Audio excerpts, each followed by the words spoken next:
మీలోని జర్నలిస్ట్ మిమ్మల్ని ఒక రెగ్యులర్ డైరెక్టర్ని కానివ్వకుండా అడ్డుపడిందా? అంటే నాలోని జర్నలిస్ట్ అంటే ఎప్పుడు హానెస్ట్గానే ఉండేవాళ్ళ, నిజం మాట్లాడేవాళ్ళ? అంటే ఆనెస్టీ అనేది యూత్లో మీకు మళ్ళీ అలాంటి ఎక్కడో జరిగిన నిర్భయ కేసు గురించి మనం ఎంత సెన్సిటైజ్ అయ్యి మాట్లాడుతూ ఉన్నా కానీ ప్రతి పక్కింట్లోనూ ఒక రేప్ జరుగుతూ ఉంది. ఈరోజు కూడా తండ్రి కూతుర్ని రేప్ చేశాడు అన్నది 4వ పేజీలోనే 5వ పేజీలోనే చూస్తున్నాను. Why it is not coming in to the first page? స్టార్స్ని మీరు హ్యాండిల్ చేయలేరనా, లేక మీ బడ్జెట్కి కొత్త వాళ్ళైతేనే ఆర్టిస్టులనే నేను చూసుకున్నాను. నేను ఏ హీరో కోసం కూడా స్టోరీ రాయలేదు. స్కామ్స్ కావచ్చు, లేక బిగ్గెస్ట్ ప్రాబ్లమ్స్ కావచ్చు, అలాంటివి మీకు చెప్పాలని ఎప్పుడు అనిపిస్తుంది? ఈ బీసీ హాస్టల్స్ వీటిలో మన ట్రైబల్ ఏరియాస్లో కొన్ని హాస్టల్స్లో ఇప్పుడు రామానాయుడు గారు లాంటి పెద్ద ప్రొడ్యూసర్ మీకు అవకాశం ఇచ్చినప్పుడు మీరు కోరుకున్నట్టు తీయగలిగితే డిఫరెంట్ జోనర్స్ ఆఫ్ లైఫ్, అందులో ఒక సాఫ్ట్వేర్ ఇంజనీర్ కూడా వీళ్ళతో జాయిన్ అవుతాడు. రోడ్డు మధ్యలో ఒక ట్యాక్సీ డ్రైవర్ వదిలేస్తాడు. Welcome to my show chai with Prasad తోట. ఈసారి మనతో చాయ్ తాగి ఎన్నెన్నో కబుర్లు చెప్పడానికి వచ్చిన వ్యక్తి ప్రముఖ దర్శక నిర్మాత పివి సునీల్ కుమార్ రెడ్డి గారు. చాయ్ అనేది ఒక సామాన్యుడికి ఎనర్జీ డ్రింక్. అలాగే సునీల్ కుమార్ రెడ్డి గారు అంటే సామాన్యుడి కథలు, వ్యధలు, వాడి జీవితాలు, వాడి ఊహలు మనందరికీ పరిచయం చేసిన ఈ తరం దర్శకుల్లో ఒక నిజాయితీపరుడైన, ఒక ప్రతిభావంతుడైన దర్శకులు సునీల్ కుమార్ రెడ్డి గారు.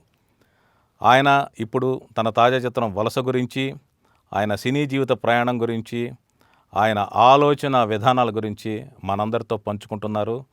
వెల్కమ్ సునీల్ కుమార్ రెడ్డి గారు. నమస్తే సార్. బాగున్నారా? ఫైన్ అండి. ఎంతవరకు వచ్చింది వలస? వలస కంప్లీట్ అయిందండి. సెన్సార్ కూడా అయింది. ఓకే. రిలీజ్కి రెడీగా ఉంది. థియేటర్స్ ఓపెన్ అయిన వెంటనే ఓకే, ప్రేక్షకుల ముందుకు వలస వస్తుందండి. థియేటర్స్ కోసం ఎందుకు వెయిట్ చేస్తున్నారు? ఓటీటీ ప్లాట్ఫామ్స్ వైపు ఆలోచించలేదా? OTT is one option. It's wonderful option actual చెప్పాలంటే. అంటే ఈ కరోనా ఏదన్నా మంచి చేసింది అంటే మేబీ ఒక కొత్త ప్లాట్ఫామ్కి ఒక అవకాశాన్ని ఇచ్చింది. బట్ కానీ నేను వాళ్ళని ఆల్రెడీ చాలామంది టీవీల్లో చూశారు, వాళ్ళ వలస ఆ ప్రస్థానాన్ని, దాన్ని అంతా. ఒక లార్జర్ దాన్ లైఫ్ వాళ్ళకి ఒక ఎక్స్పీరియన్స్ ఇవ్వాలి అని చెప్పి. ఎందుకంటే వెండితెర అనగానే కేవలం హీరోలకు మాత్రమే ఇవ్వాల్సిన అవసరం ఏమీ లేదు. ఒక వలస కూలికి కూడా వెండితెర మీద ఒక సముచిత స్థానం ఇచ్చే అవకాశం ఈ సినిమాలో నాకు కలిగింది అని అనిపించింది. గతంలో నేను చేసిన గల్ఫ్ సినిమా కూడా వలస కార్మికులు ఒక రకంగా విదేశాలకు వలస వెళ్ళిన వాళ్ళదైతే, ఇది ఇంటర్నల్ వలసలోని ఒక ఇష్యూని మనం టచ్ చేసాం. అండ్ ఐ వాంటెడ్ యాక్చువల్లీ ఆడియన్స్ని వాళ్ళతో పాటు ఒక జర్నీకి తీసుకొని వెళ్ళాలి అని. ఒక అన్ఇంటరప్టెడ్ విజువల్ ఎక్స్పీరియన్స్ సినిమా ఇవ్వగలుగుతుంది కాబట్టి. అంటే ఓటీటీ అని కానీ టీవీ అని కానీ ఇట్స్ మనకు ఒక కంటిన్యూస్ ఎమోషన్ కానీ లేకపోతే దేన్ని ఇచ్చే అవకాశం ఉండటం లేదు. బికాజ్ ఇట్స్ అనే పర్సనల్ స్పేస్లో జరిగే ఒక వ్యూయింగ్. వాళ్ళ ఇష్టానికి, వాళ్ళ డిస్క్రిషన్కి ఆపచ్చు, మళ్ళీ చూసుకోవచ్చు, రెజ్యూమ్ చేయొచ్చు. కానీ but cinema is a total different experience.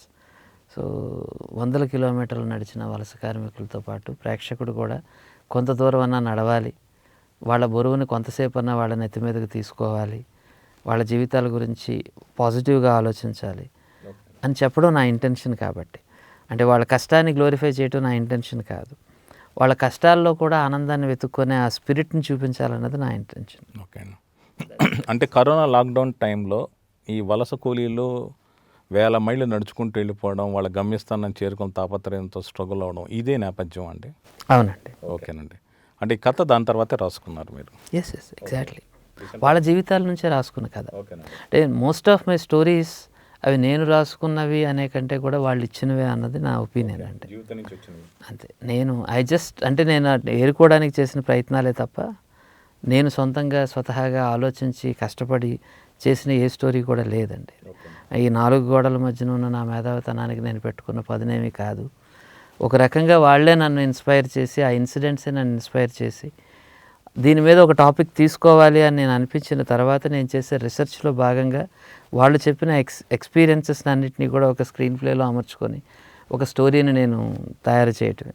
చాలాసార్లు నేను చెప్పాను, కథ నాకు ఒక సాకు మాత్రమే, విషయం చెప్పడమే నాకు ఇష్టం. కానీ కేవలం ఒక విషయాన్ని చెప్పాను అంటే that may not be interesting to the regular audience. కాబట్టి దానికి ఒక ఎమోషన్ అండ్ హ్యూమన్ వాల్యూస్ని అన్నిటినీ కూడా యాడ్ చేసి ఒక ఇంట్రెస్టింగ్ స్టోరీని చెప్పాలి అని. అంటే మీలోని జర్నలిస్ట్ మిమ్మల్ని ఒక రెగ్యులర్ డైరెక్టర్ని కానివ్వకుండా అడ్డుపడిందా? అంటే నాలోని జర్నలిస్ట్ నన్ను అసలు డైరెక్టర్ కావడానికి ఉపయోగపడింది, అంతకంటే గొప్ప కాంట్రిబ్యూషనే ఉంటుంది. జర్నలిస్టులు డైరెక్టర్ అయిన వాళ్ళు ఖలీద్ మొహమ్మద్ ఫిల్మ్ఫేర్ ఎడిటర్ కావచ్చు, లేక అంత మునుపు కేఎన్టీ శాస్త్రి గారు కావచ్చు, ఇలాంటి వాళ్ళు దర్శకులుగా సక్సెస్ కాలేకపోయారు, విమర్శలుగా చాలా పేరు తెచ్చుకున్నారు. ఎందుకు ఫెయిల్ అవుతారు జర్నలిస్టులు డైరెక్టర్లు కావడంలో? అంటే మీరు చెప్పిన 2 ఎగ్జాంపుల్స్ వాళ్ళు క్రిటికల్గా సినిమాని చూడడానికి వాళ్ళు ఇష్టపడ్డారు. బట్ అంటే ఐ డోంట్ నో ఆ ఎగ్జాక్ట్ రీజన్స్ ఏమైనప్పటికీ. అంటే అంత మునుపు సీనియర్ జర్నలిస్ట్ గౌతమ్ గారు ఉండేవాళ్ళు. ఆయన ఎన్టీ రామారావు గారు, దేవికలతో కూడా సినిమాలు తీశారు. బట్ ఆ తర్వాత ఆయన మళ్ళీ జర్నలిజంలోకి వచ్చేసారు. అంటే ఎందుకు వాళ్ళ ఉన్న క్రిటిసిజం ఆ క్రియేటివిటీకి అడ్డుపడుతూ ఉంటుందా? అంటే అది కాదండి. యాక్చువల్లీ ఒక జర్నలిస్ట్గా మనకేమిటంటే సమాజంలో ఉన్న ఒక కథా వస్తువుల్ని మనకు తీసుకోవడానికి కావాల్సిన ఒక ప్రేరణ క్రియేట్ చేస్తుంది. ఒక జర్నలిస్ట్గా నేను ఒక రీసెర్చ్ చేయడానికి, అంటే నేను ఒక పేపర్లో రాసినప్పుడు కూడా, నేను న్యూస్ పేపర్ రన్ చేసే టైంలో కూడా ఏదైనా ఒక టాపిక్ తీసుకున్నప్పుడు మన పర్సనల్ ఒపీనియన్ని రుద్దాలి అనే ఒక ప్రయత్నం చేయకుండా సాధ్యమైనంత వరకు మనం న్యూట్రల్గా ఉంటూనే పాయింట్స్ ఆఫ్ వ్యూ తెలుసుకోవడం కోసం ట్రై చేయాలని. అంటే ఇప్పుడు నేను ఆల్రెడీ కొన్ని నా ప్రిజుడిసెస్తో నేను ఫిక్స్ అయిపోయి ఉంటాను. మనం ఎంత న్యూట్రల్ అని చెప్పుకుంటున్నా కానీ మనకంటూ కొన్ని ప్రిజుడిసెస్ ఉంటాయి. ఆ వ్యూస్తో మనం ఎక్కువ ఇన్ఫ్లుయెన్స్ అవుతూ మనం చెప్పాలి అనుకున్న లేదా మనం తీసుకొని వెళ్ళాలనుకున్న దారిలోకి వాటిని తీసుకొని వెళ్ళడానికి చాలాసార్లు మనం ప్రయత్నం చేస్తూ ఉంటాం. అంటే ఒక ఎజెండాని మనం మైండ్లో పెట్టుకొని, అలా కాకుండా న్యూట్రల్గా మనం ఓపెన్ మైండ్ తోటి వాళ్ళని అప్రోచ్ కాగలిగితే మనం ఊహించని పర్స్పెక్టివ్స్ మనకు కూడా దొరుకుతూ ఉంటాయండి. సినిమా అన్నది నాకు తెలిసింది చెప్పటం అనే కాదు, నేను తెలుసుకొని చెప్పడానికి చేసే ప్రయత్నం అండి. So film is an experience for my self also.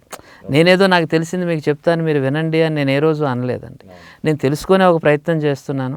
నా లెర్నింగ్ కర్వ్లో మీరు కూడా భాగస్వాములు అయితే, మీరు కూడా వాళ్ళ ఎక్స్పీరియన్సెస్ని పంచుకోగలిగితే ఐ విల్ బి గ్లాడ్ అనేది నా ఒపీనియన్. కాబట్టి సక్సెస్ ఫెయిల్యూర్ అనేది నేను అంత సీరియస్గా నేను ఎప్పుడు రేట్ చేసుకోలేదు.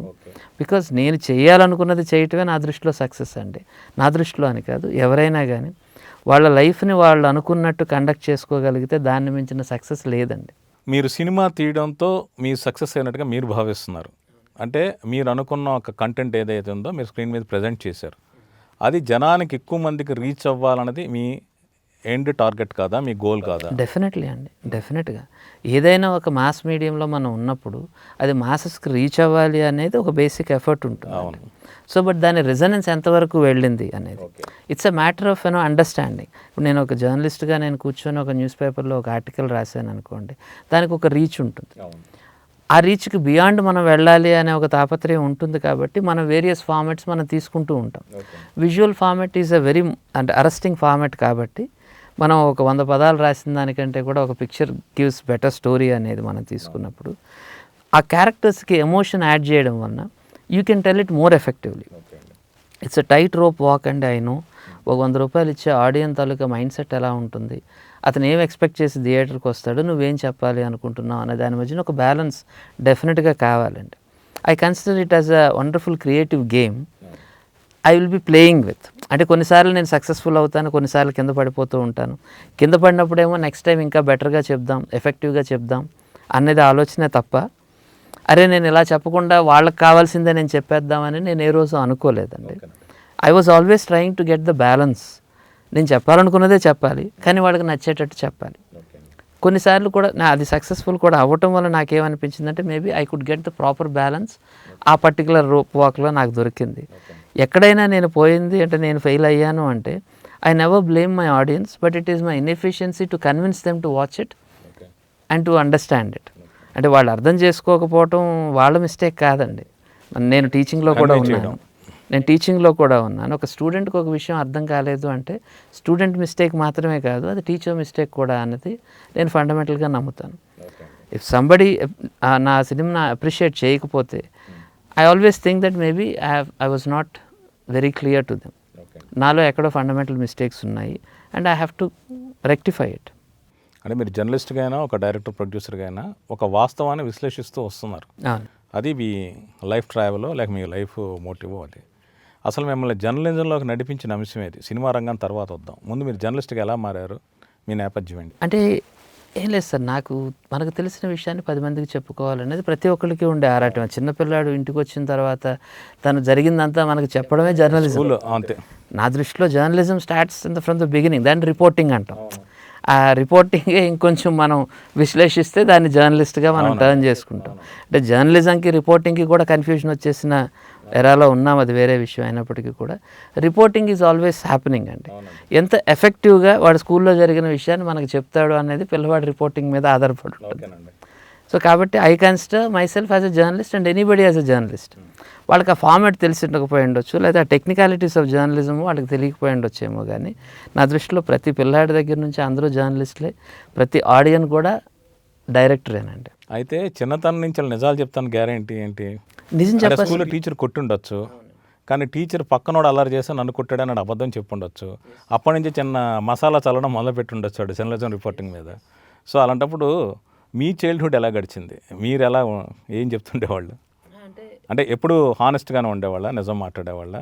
అంటే ఆనెస్టీ అనేది ఆ ట్రూ టర్మ్లో పక్కన పెడితే జరిగినట్టు చెప్పడం, జరిగినట్టు చెప్పాల్సిన అవసరం లేదన్నది నా ఒపీనియన్ కూడా. ఏది చెప్పడం వలన అందరికీ మంచి జరుగుతుందో అది చెప్పడం అన్నది ఇంపార్టెంట్ అన్నది. ఇట్స్ నాట్ యాజ్ ఇట్ ఈస్గా మనం ప్రతి విషయాన్ని చెప్పడం అన్నది నేను ఆనెస్ట్ అన్నది నా ఒపీనియన్ కాదు. ఒక విషయం చెప్పడం వల్ల మీకు మంచి జరుగుతుంది, నాకు మంచి జరుగుతుంది, చుట్టూ ఉండే సమాజానికి మంచి జరుగుతున్నప్పుడు అదే చెప్దాం అన్నది. సో మీలో ఒక ప్రాబ్లం ఉంది, డిఫెక్ట్ ఉంది, అది మీకు తెలియటం కూడా అవసరం అనుకున్నప్పుడు దాన్ని ఓపెన్గా చెప్పాలి. దాన్ని ఎలా చెప్పాలి, మిమ్మల్ని హర్ట్ చేయకుండా ఎలా చెప్పాలని తెలిసే నాకే ఒక టీచర్ చేయాల్సి వచ్చినా, ఒక జర్నలిస్ట్ చేయాల్సి వచ్చినా, ఒక అడ్మినిస్ట్రేషన్ చేయాల్సి వచ్చినా కానీ it's not to hurt somebody. ఎవరిని పనిష్ చేసేయడం, వాళ్ళని ఊరి తీసేయండి, వీళ్ళని కొట్టేయండి, వాళ్ళని కొరడాలతో కొట్టేయండి, రాళ్ళతో కూడా చంపేయండి, ఈ స్లోగనింగ్ అంతా చూస్తుంటాం కదా. So this is not an answer for that.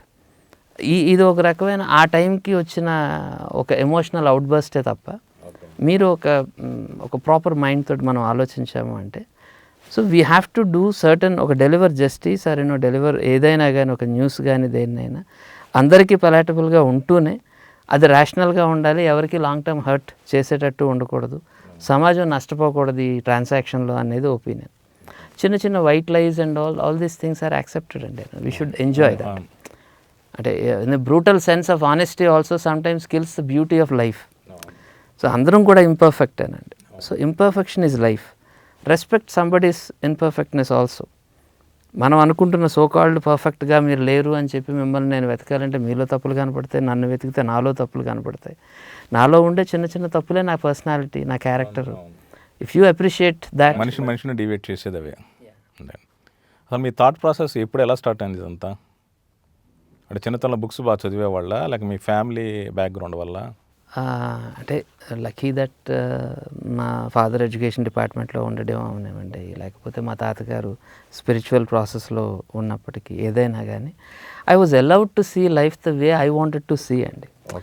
ఎవరు మనల్ని, నేను కూడా ఎవరిని మెంటర్ చేయాలి అనేది ఆలోచన కూడా కాదండి. మీలా మీరు ఉండడానికి కావాల్సిన అనుకూలమైన పరిస్థితులు మనం క్రియేట్ చేయగలిగితే చాలు. For you to think on your self.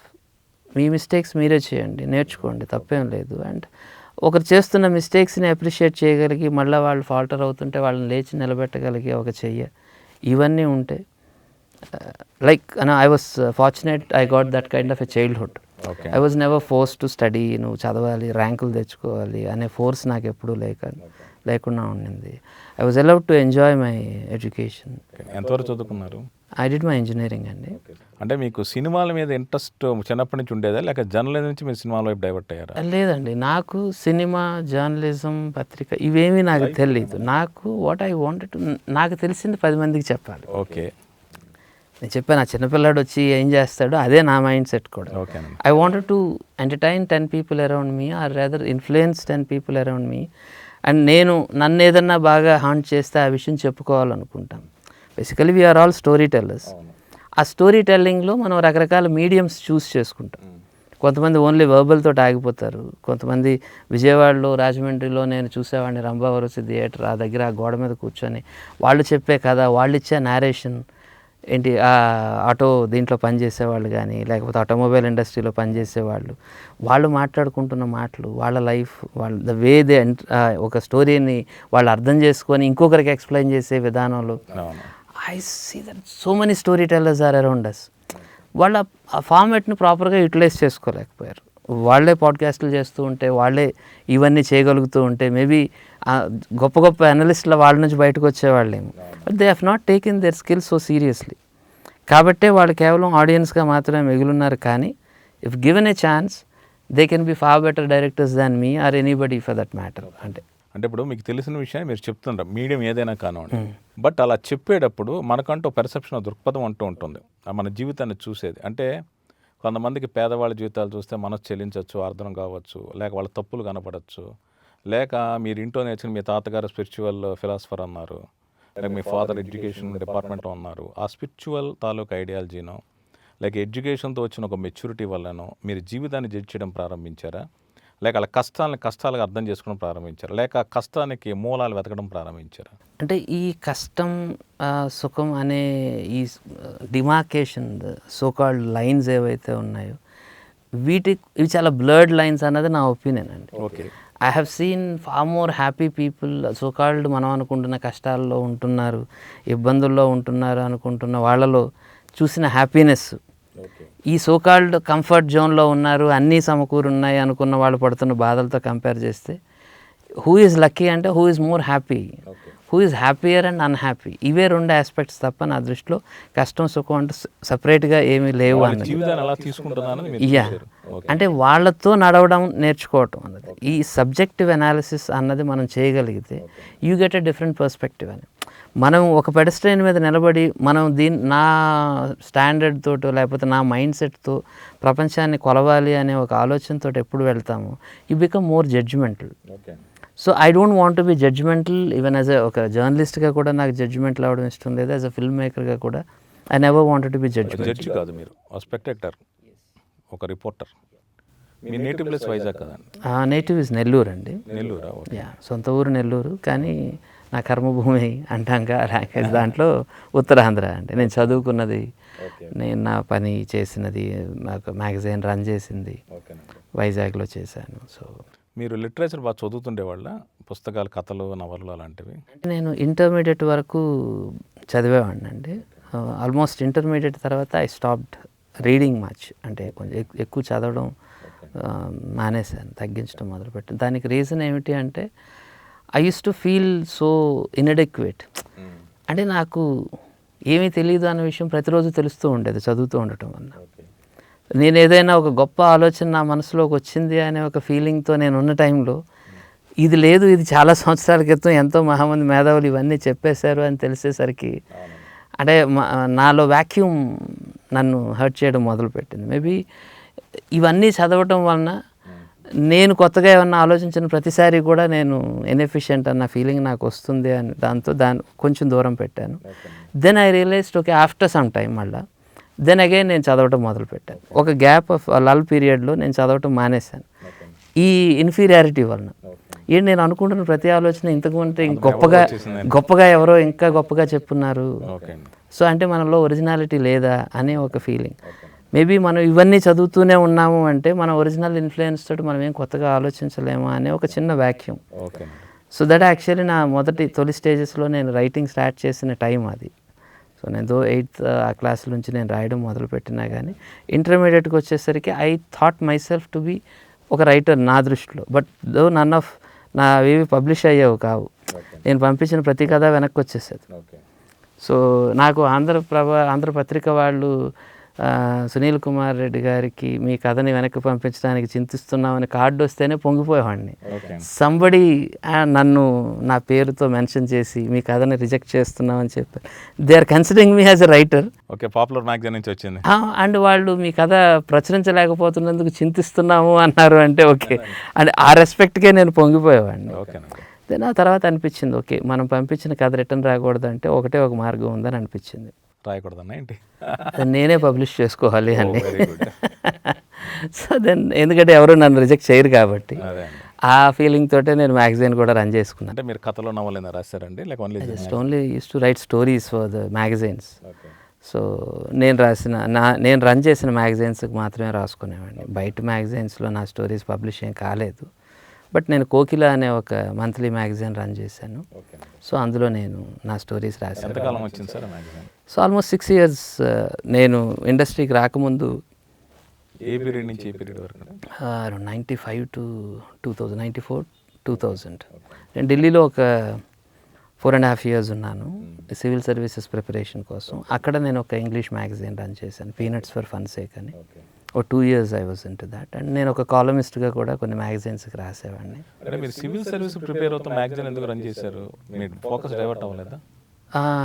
నాకు అర్థమైంది ఏమిటి అంటే it is not my cup of tea అని. నేను అటెంప్ట్స్ ఇచ్చాను.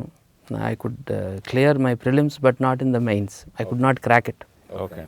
నా రూమ్మేట్స్ అందరూ కూడా ఆ సివిల్ సర్వీసెస్ బ్యాక్డ్రాప్లో ఉన్నవాళ్ళే. ఈ జేఎన్యూ దగ్గర ఉండేవాడిని. వాళ్ళందరూ కూడా బీహార్, యూపీ నుంచి వచ్చిన రూమ్మేట్స్ వాళ్ళందరూ కూడా.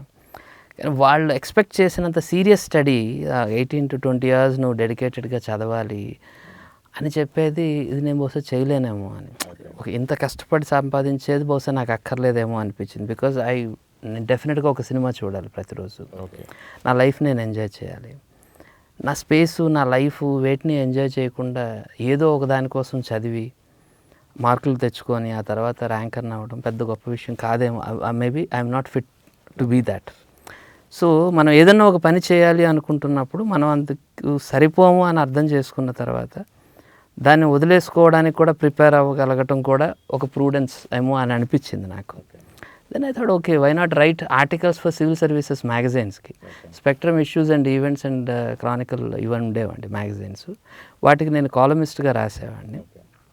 ఆ టైంకి నాన్ ఫిక్షన్ ఎక్కువ చదవటం మొదలుపెట్టాను. సో దెన్ నా రీడింగ్ ఏదైతే నేను ఇంటర్మీడియట్ దగ్గర ఆపానో ఈ సో కాల్డ్ స్టూపిడిటీ వలన, I don't say it's a great this thing, it was a stupidity from my side. ఆ తర్వాత నేను సివిల్ సర్వీసెస్ని దృష్టిలో పెట్టుకొని నేను హిస్టరీ అండ్ సోషియాలజీ నా సబ్జెక్ట్స్గా తీసుకున్నాను, అంటే ఇంజనీరింగ్ కాకుండా.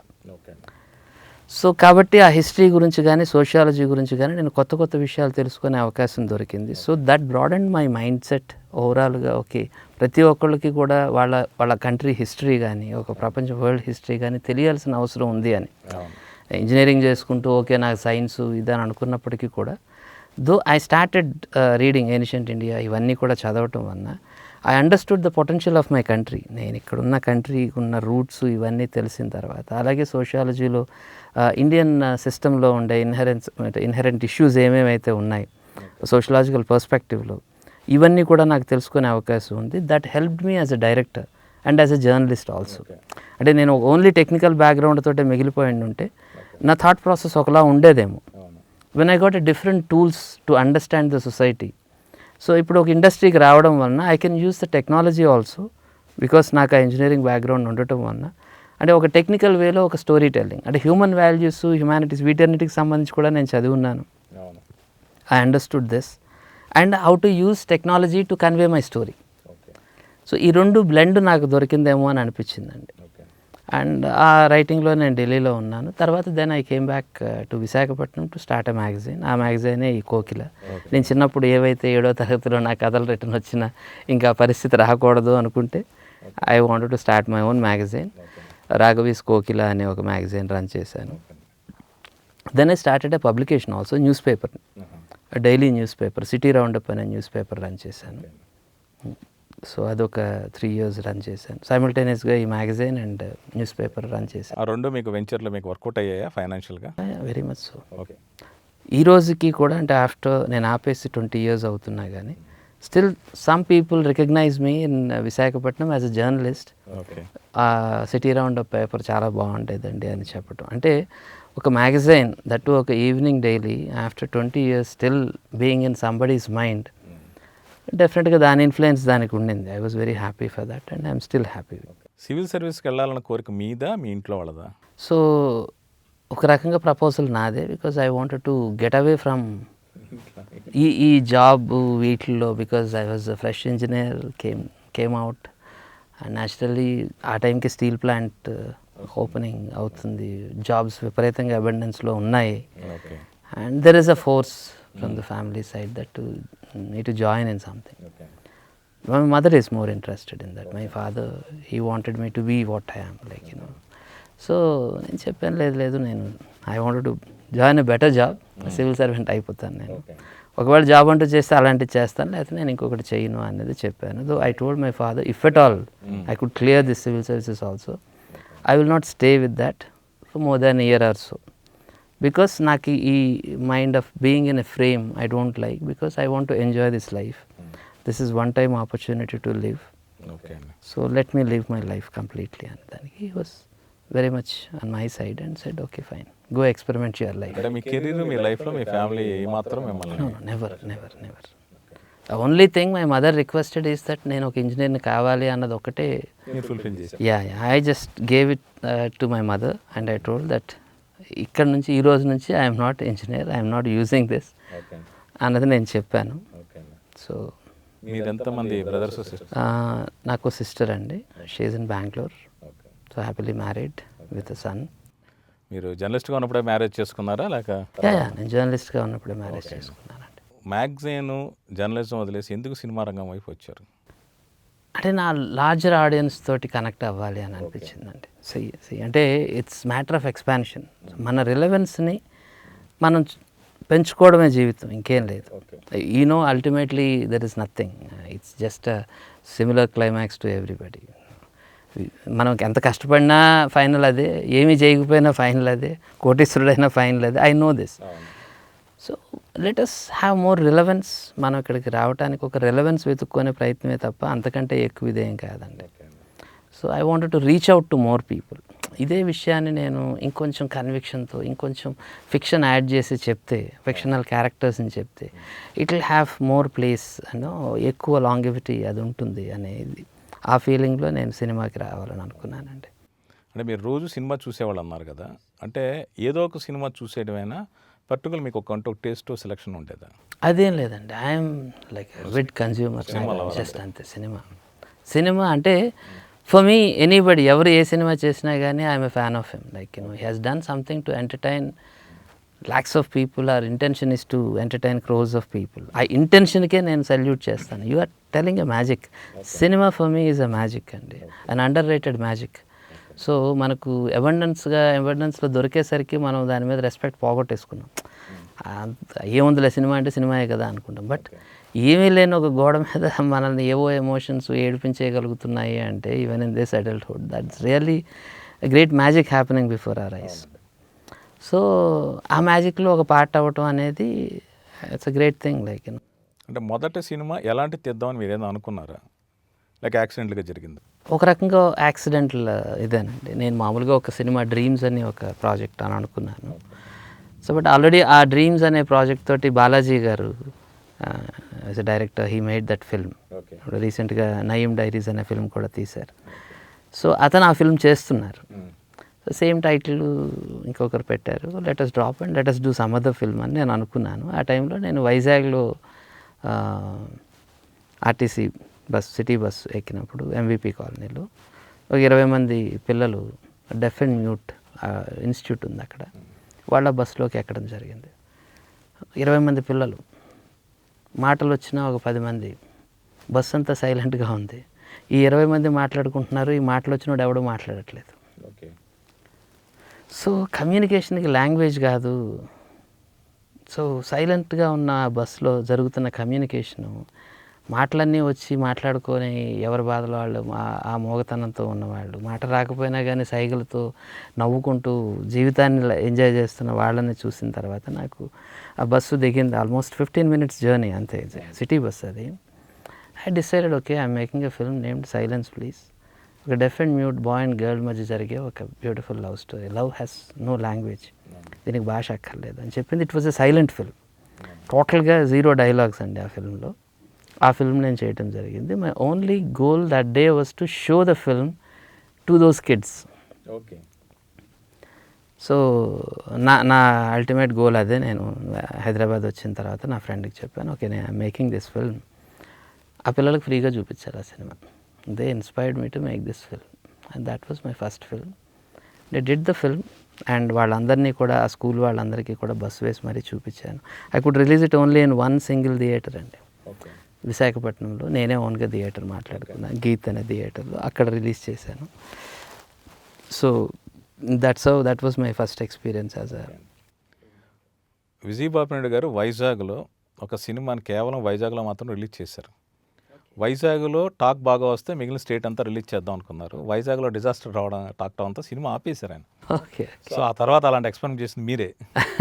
అది కూడా వైజాగే కావడం చాలా విచిత్రం. ఆయనకి ఆ చాయిస్ అండి, హీ డిడ్ బై చాయిస్. నాకు అది చాయిస్ కాదు, నాకు దొరికింది ఒకటే థియేటర్. ఓకే అండి. Nobody else believed me that this film can run or I really ఈరోజు కూడా నాకు ఆ Geet theatre is something that which I gave space for my voice. Okay. Film that which has no dialogues, అందులో నేను అంటే ఆ budget అది recover అయిందా financial? I know it is going to be a failure. అయినప్పటికీ ఆ పిల్లలకి సినిమా చూపించాలి మీ ఇంట్రెస్ట్ అంత చేయించి. యా. ఓకేనండి. ఆ తర్వాత ఏమన్నా డబ్బులు రాబట్టుకునే సినిమా చేద్దాం ప్రయత్నించారా, లేక ఇలాగే వెళ్ళారా? ఆ తర్వాత నేను హీరో అనే ఒక చిల్డ్రన్ ఫిల్మ్ చేశాను. దట్ వాజ్ యాక్చువల్లీ ఆ టైం స్టేట్ గవర్నమెంట్ సబ్సిడీ అది కూడా ఉండింది. అండ్ ఆ సినిమా సైకిల్ రేస్ మీద చేయటం జరిగింది. ఇట్ వాజ్ అండ్ స్పోర్ట్స్కి చదువుకి ఒక బ్యాలెన్స్ ఉండాలి అనే ఒక థాట్ ప్రాసెస్ మీద చేశాను. That got best children film for 2003 and best child artist. ఇప్పుడు మానస్ అనే కుర్రాడు, is popular in Maa TV and వీటిలో సీరియల్స్లో ఉన్నాడు, ఫిల్మ్స్ కూడా చేస్తున్నాడు.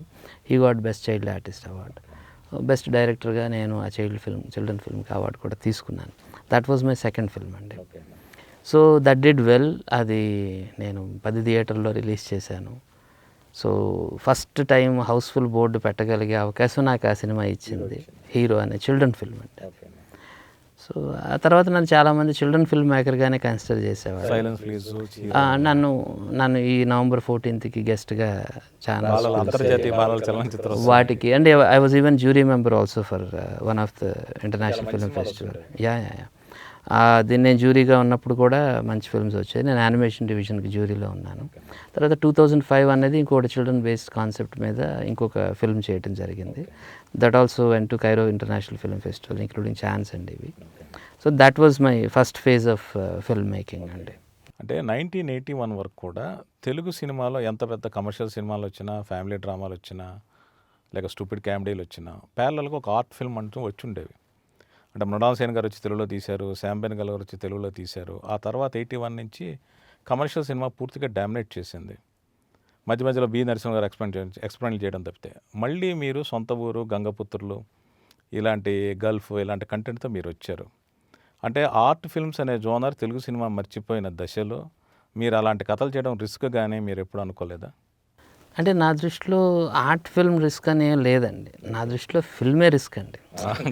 ఎనీథింగ్ అంటే మనకు శాంప్లింగ్ లేక ఈ బాధ, కానీ మీరు 100 కమర్షియల్ సోకాల్డ్ కమర్షియల్ సినిమాల్లో ఉన్న ఫెయిల్యూర్స్, 100 ఇలాంటి ఆర్ట్ సినిమాల్లో ఉండే ఫెయిల్యూర్స్ని చూస్తే ఆ కమర్షియల్ ఫిల్మ్స్లో ఉండే ఫెయిల్యూర్ రేటే ఎక్కువ పర్సంటేజ్.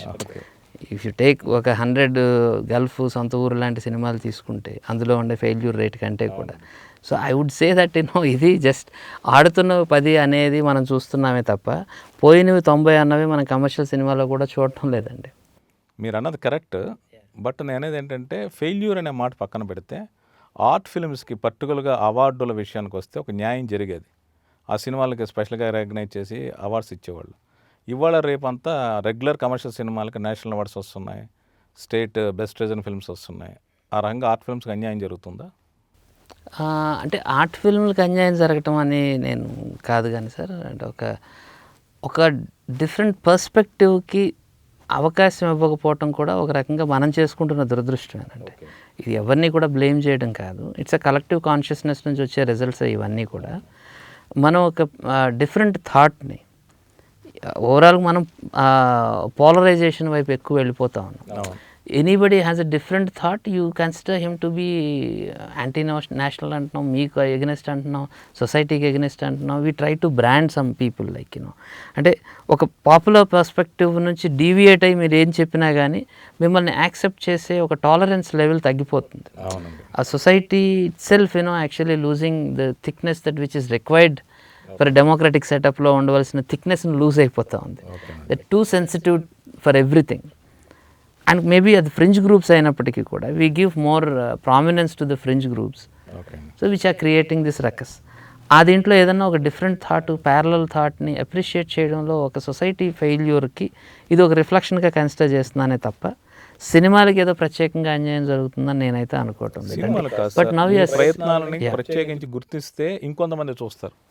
ఒక ప్రభుత్వం ఒక అవార్డు ఇచ్చిందనుకోండి, లేక ఒక ప్రైవేట్ ఆర్గనైజేషన్ ఒక అవార్డు ఇచ్చిందనుకోండి, జనం ఇదేదో చూద్దామన్న ఒక ఆలోచన ఇంకో 10 మంది 20 మంది యాడెడ్గా చూస్తారు కదా, అది మిస్ అవుతున్నారు కదా. నో అంటే ఈ పాయింట్లో ఏంటంటేనండి, ఒకరి బ్రాండింగ్ లేకపోతే ఒకరి రికగ్నిషన్ వలన వచ్చే దానికోసం వెంపర్లాడడం కానీ చేయటం కానీ అన్నది ఒక film maker shouldn't be doing it అండి. ఫిల్మ్ మేకర్ తాలూకా అల్టిమేట్ గోల్ ఏమిటి అంటే to entertain audience, because it's a mass medium. It's not a medium made to please jury members. It's not that. అంటే నా ఒక ఫిల్మ్కి జ్యూరీ సెలెక్ట్ చేస్తే I always say, ఒక ఫిల్మ్కి అవార్డు వచ్చినా ఏమొచ్చినా, you are lucky that those 10 people like your concept and they appreciated you. But the larger ఆడియన్స్కి రీచ్ అవ్వాలి మీ పాయింట్. నేను గంగపుత్రులు అనే ఒక ఫిల్మ్ని ఫిషర్మెన్ కమ్యూనిటీ దాకా తీసుకువెళ్ళలేకపోతే that is a failure as a producer. Okay, ఒక బెస్ట్ డైరెక్టర్ నేను తీసుకొని ఉండొచ్చు, బెస్ట్ రైటర్గా నాకు అవార్డు వచ్చి ఉండొచ్చు, ఏదొచ్చినప్పటికీ కూడా as a maker my responsibility is to take the film closer to the audience. ఎవరి మీద అయితే మనం చేంజ్ క్రియేట్ చేయాలనుకుంటున్నాం వాళ్ళకి. నేను అందుకోసం ఏం చేసామంటే నా డిస్ట్రిబ్యూషన్ నెట్వర్క్ను కూడా నేను సెటప్ చేసుకొని ఇండస్ట్రీకి వచ్చానండి. ఇన్ ద ప్రాసెస్ ఆఫ్ నా సినిమాని ఒక్క థియేటర్లో రిలీజ్ చేసిన పొజిషన్ నుంచి today in a position to release it in 300 theatres. Couple of my films released more than 300+ theatres-లో నా ఫిల్మ్స్ కూడా రిలీజ్ అయ్యాయి అంటే దిస్ ఇస్ బికాస్ నెమ్మదిగా నా చుట్టూ ఉండే సర్కిల్ కానీ టీమ్ని కానీ నేను తీసుకొని వచ్చి వాళ్ళని కూడా కాన్ఫిడెన్స్లోకి రాగలిగాను కాబట్టి we could release that. When Gangaputrulu got that recognition, or Sonta Uru for that matter was received well even by the audience.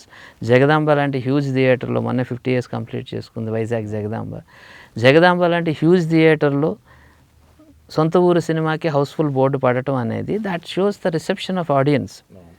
ఒక కాటికాపరి చెప్పే కథను వినడానికి ఒకరోజు ఒక షోకి 1200 మంది ఆడియన్స్ వస్తారా అనే ఒక పెద్ద క్వశ్చన్ని వాళ్ళే బ్రేక్ చేశారు.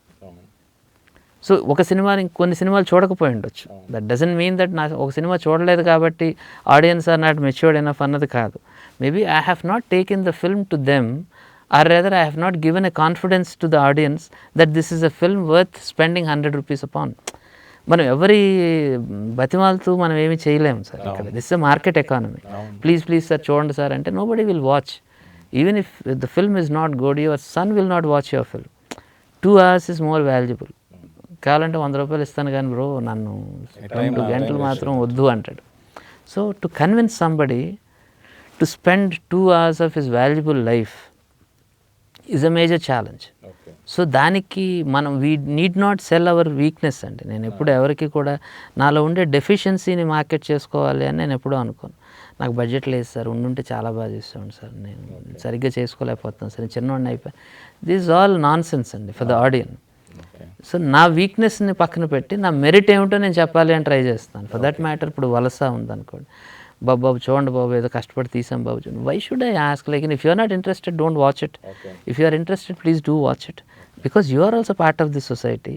ఆహార పొట్లాలు ఇచ్చిన దాంట్లో మీరు కూడా ఉండుంటారు. లేకపోతే 1 కోటి మంది నడిచారు అని గవర్నమెంటే చెప్పుకుంటుంది.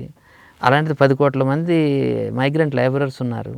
10 కోట్లు ఇంటూ 5 మంది లెక్కేసుకున్నామంటే 50 కోట్ల మంది ఎఫెక్టివ్ పాపులేషన్ ఉన్నారు అవుట్ ఆఫ్ 130 crores పాపులేషన్లో. వాళ్ళందరికీ రీచ్ అవుట్ అవ్వడం కోసం నేను ట్రై చేస్తున్నాను. ఇప్పుడు నేను I'm sitting before you, I'm trying to explain why you should watch my film. అంతేగాని నాకు సపోర్ట్ ఇవ్వట్లేదు మీరు ఎవరు నో అండి. చాలామంది చూస్తున్నారు. అండ్ థియేటర్స్ ఆర్, నాకు థియేటర్స్ కూడా ఇస్తున్నారు. Multiplexes are ready to give theatres to me. Maybe నేను వాళ్ళ లోపల థియేటర్కి వచ్చిన తర్వాత నేను సరైన కంటెంట్ ఇవ్వలేకపోతే they will outrightly reject me. I will not ask any concession saying that నాకు డబ్బులు లేవు నేను సరిగ్గా తీయలేకపోయాను. No concessions, because you have given your 2 hours time and 100 rupees in excess to that. నేను మిమ్మల్ని సాటిస్ఫై చేయలేకపోతే you have every right to abuse me also. అంటే first children films silence please, hero ఇవన్నీ నడిచిన తర్వాత సొంత ఊరు గంగపుత్రులు అంటూ మంచి సినిమాలు తీశారు. ఆ తర్వాత మళ్ళీ రొమాంటిక్ క్రైమ్ స్టోరీ అంటూ మీరు ఆ సినిమాకి వచ్చారు. కమర్షియల్గా బాగా సక్సెస్ అయిందని అన్నారు. మళ్ళీ అక్కడి నుంచి మళ్ళీ గల్ఫ్, వలస అంటూ మళ్ళీ ఎందుకు మీ పందా మార్చుకున్నారు? అంటే రొమాంటిక్ క్రైమ్ కదా నా పందాలోదే అని నా ఒపీనియన్. కానీ అది ఆడటం వల్ల చాలామందికి ఆడింది కాబట్టి ఇది కాదేమో అని అనుకున్నారు. But for me as a maker ఒక గంగపుత్రులు సొంత ఊరికి ఉండే నా సిన్సియారిటీ కానీ ఆనెస్టీకి కానీ రొమాంటిక్ క్రైమ్ గదికి తగ్గింది ఏమీ లేదండి. ఓకే. ఒకవేళ నేను డిస్పరేట్ అయ్యే లేదు సొసైటీలో ఇంకొక యాంగిల్, యూత్ ఎలా ఉంటున్నారు, వాళ్ళ మైండ్ సెట్ ఎలా ఉంటుంది, రిలేషన్స్ ఎలా ఉంటున్నాయి అనేది మీరు చెప్పారు. అవునండి. అంటే ఒక గంగపుత్రుల మత్స్యకారుల కథ అయితే రొమాంటిక్ క్రైమ్ ఒక యూత్ వాళ్ళ కథ. ట్రూ. బట్ జనాలు ఏంటి అనుకున్నారంటే అదేదో మీరు కమర్షియల్గా దాన్ని మీరు హ్యాండిల్ చేశారని అనుకున్నారు. అవునండి. అవును. యా అంటే నేను కూడా అనలైజ్ చేసుకున్నాను why Gangaputrulu was not watched that vividly అంత ఎక్కువగా. దీనికి ఎందుకు 100 days 100 shows హౌస్ఫుల్ బోర్డు విశాఖపట్నంలో పెట్టగలిగాము అన్నదానికి నేను రీజన్ ఆలోచిస్తే maybe it is the market of the age group who are watching that film. అంటే యా ఎందుకంటే ఆ కుర్రాళ్ళు వాళ్ళు ఒక 18 years నుంచి 25 years 30 years ఏజ్ గ్రూప్ వాళ్ళే ఎక్కువ టికెట్ కొనే ఆడియన్స్గా ఉన్నారు కాబట్టి వాళ్ళకి ఆ కంటెంట్ కనెక్ట్ అయింది. మేబీ ఈ గంగపుత్రులు సొంత ఊరు లాంటి చూసే ఆడియన్స్ ఎక్కువ మంది ఇళ్లలో ఉండడానికి ప్రిఫర్ అవుతున్నారు కాబట్టి maybe it was better hit in ఆ TV or in other places. అలా జరిగిందే తప్ప there is no compromise in my sincerity of attempting the subject like romantic crime series కానీ అండ్ నా సీరియస్ జానర్ అయిన సొంత ఊరు గంగపుత్రులు గల్ఫ్ మ్యాటర్ కానీ. Fundamentally నన్ను drive చేసేది కమర్షియల్ రిజల్ట్ మాత్రమే కాదండి. That something that which haunts me like something as a maker. యూత్లో మీకు మళ్ళీ అలాంటి ఒక బర్నింగ్ పాయింట్ ఏం కనిపించట్లేదా? కనపడుతుంది. I have been making films like romantic crime కథ తర్వాత క్రిమినల్ ప్రేమ కథ చేశాను. ఇట్స్ ఆన్ డొమెస్టిక్ అబ్యూస్, ఆడపిల్లల మీద జరుగుతున్న ఇళ్లలోనే జరుగుతున్న అత్యాచారాలు. ఎక్కడో జరిగిన నిర్భయ కేసు గురించి మనం ఎంత సెన్సిటైజ్ అయ్యి మాట్లాడుతూ ఉన్నా కానీ ప్రతి పక్కింట్లోనూ ఒక రేప్ జరుగుతుంది. ఒక బాబాయో మామో ఎవరో ఒకరు కూతురు చేయి ఒక ఆడపిల్ల చేయి పట్టుకుంటూనే ఉన్నాడు. We're so ignorant about that or rather we don't want to raise the voice. ఈరోజు కూడా తండ్రి కూతుర్ని రేప్ చేశాడు అన్నది 4వ పేజీలోనే 5వ పేజీలోనే చూస్తున్నాను. Why it is not coming in to the first page? Why you are only highlighting gang rape case somewhere in a city? Why not a father raping her own daughter repeatedly for 13 years? Why it is not coming to the first page? If somebody has to be lynched, who has to be lynched? That is a fundamental question I wanted to ask the society. ఒక అమ్మాయి ఒక దిశ కానివ్వండి, ఒక నిర్భయ కానివ్వండి, వీళ్ళందరూ కూడా ఆ రోజు ఆ ప్లేస్లో ఉండకపోయి ఉంటే తప్పించుకోగలిగే యాక్సిడెంట్స్ అండి అవి. ఇంట్లో తప్పించుకోలేరు. They are trapped in their own comfort, so called comfort. ఎక్కడైతే వాళ్ళు సేఫ్ అనబడి పిలువబడుతుందో అలాంటి ప్లేసెస్లో గర్ల్స్ హాస్టల్లో ఎస్పెషల్లీ ఈ బీసీ హాస్టల్స్ వీటిలో మన ట్రైబల్ ఏరియాస్లో కొన్ని హాస్టల్స్లో గవర్నమెంట్ గర్ల్స్ హాస్టల్స్లో జరిగే ఎక్స్ప్లాయిటేషన్స్ కానీ ఇవన్నిటిని కూడా మనం 3వ పేజీకే పరిమితం చేసేసి సిటీలో జరిగిన దానికి ఒక్కసారి కొవ్వొత్తులు పట్టుకొని ఈ టోకెనిజం ఏదైతే చూపిస్తున్నామో ఈ సూడో దీని మీద కూడా నాకు ఒక యాంగర్ ఉందండి లోపల. Why don't we address immediately పక్క జరుగుతున్న దాని గురించి ఎందుకు మనం అడ్రస్ చేయలేకపోతున్నాం? Why do you need some sensational case to highlight your humanity or your sensitivity? That was my question and I discussed in my second film, Criminal Prema Kada, in that series. Romantic criminals about the drug abuse and మిగతా ఈ aspects అన్నిటి గురించి ఆ ఫిల్మ్లో నేను deal చేశాను. It's about addiction, including pornographic addiction. ఎలా how the youth కానివ్వండి, families are getting ruined because excessive watching viewing of pornographic material. ఇదంతా కూడా వీటన్నిటి గురించి నేను ఆ ఫిల్మ్లో అడ్రస్ చేయడం జరిగిందండి.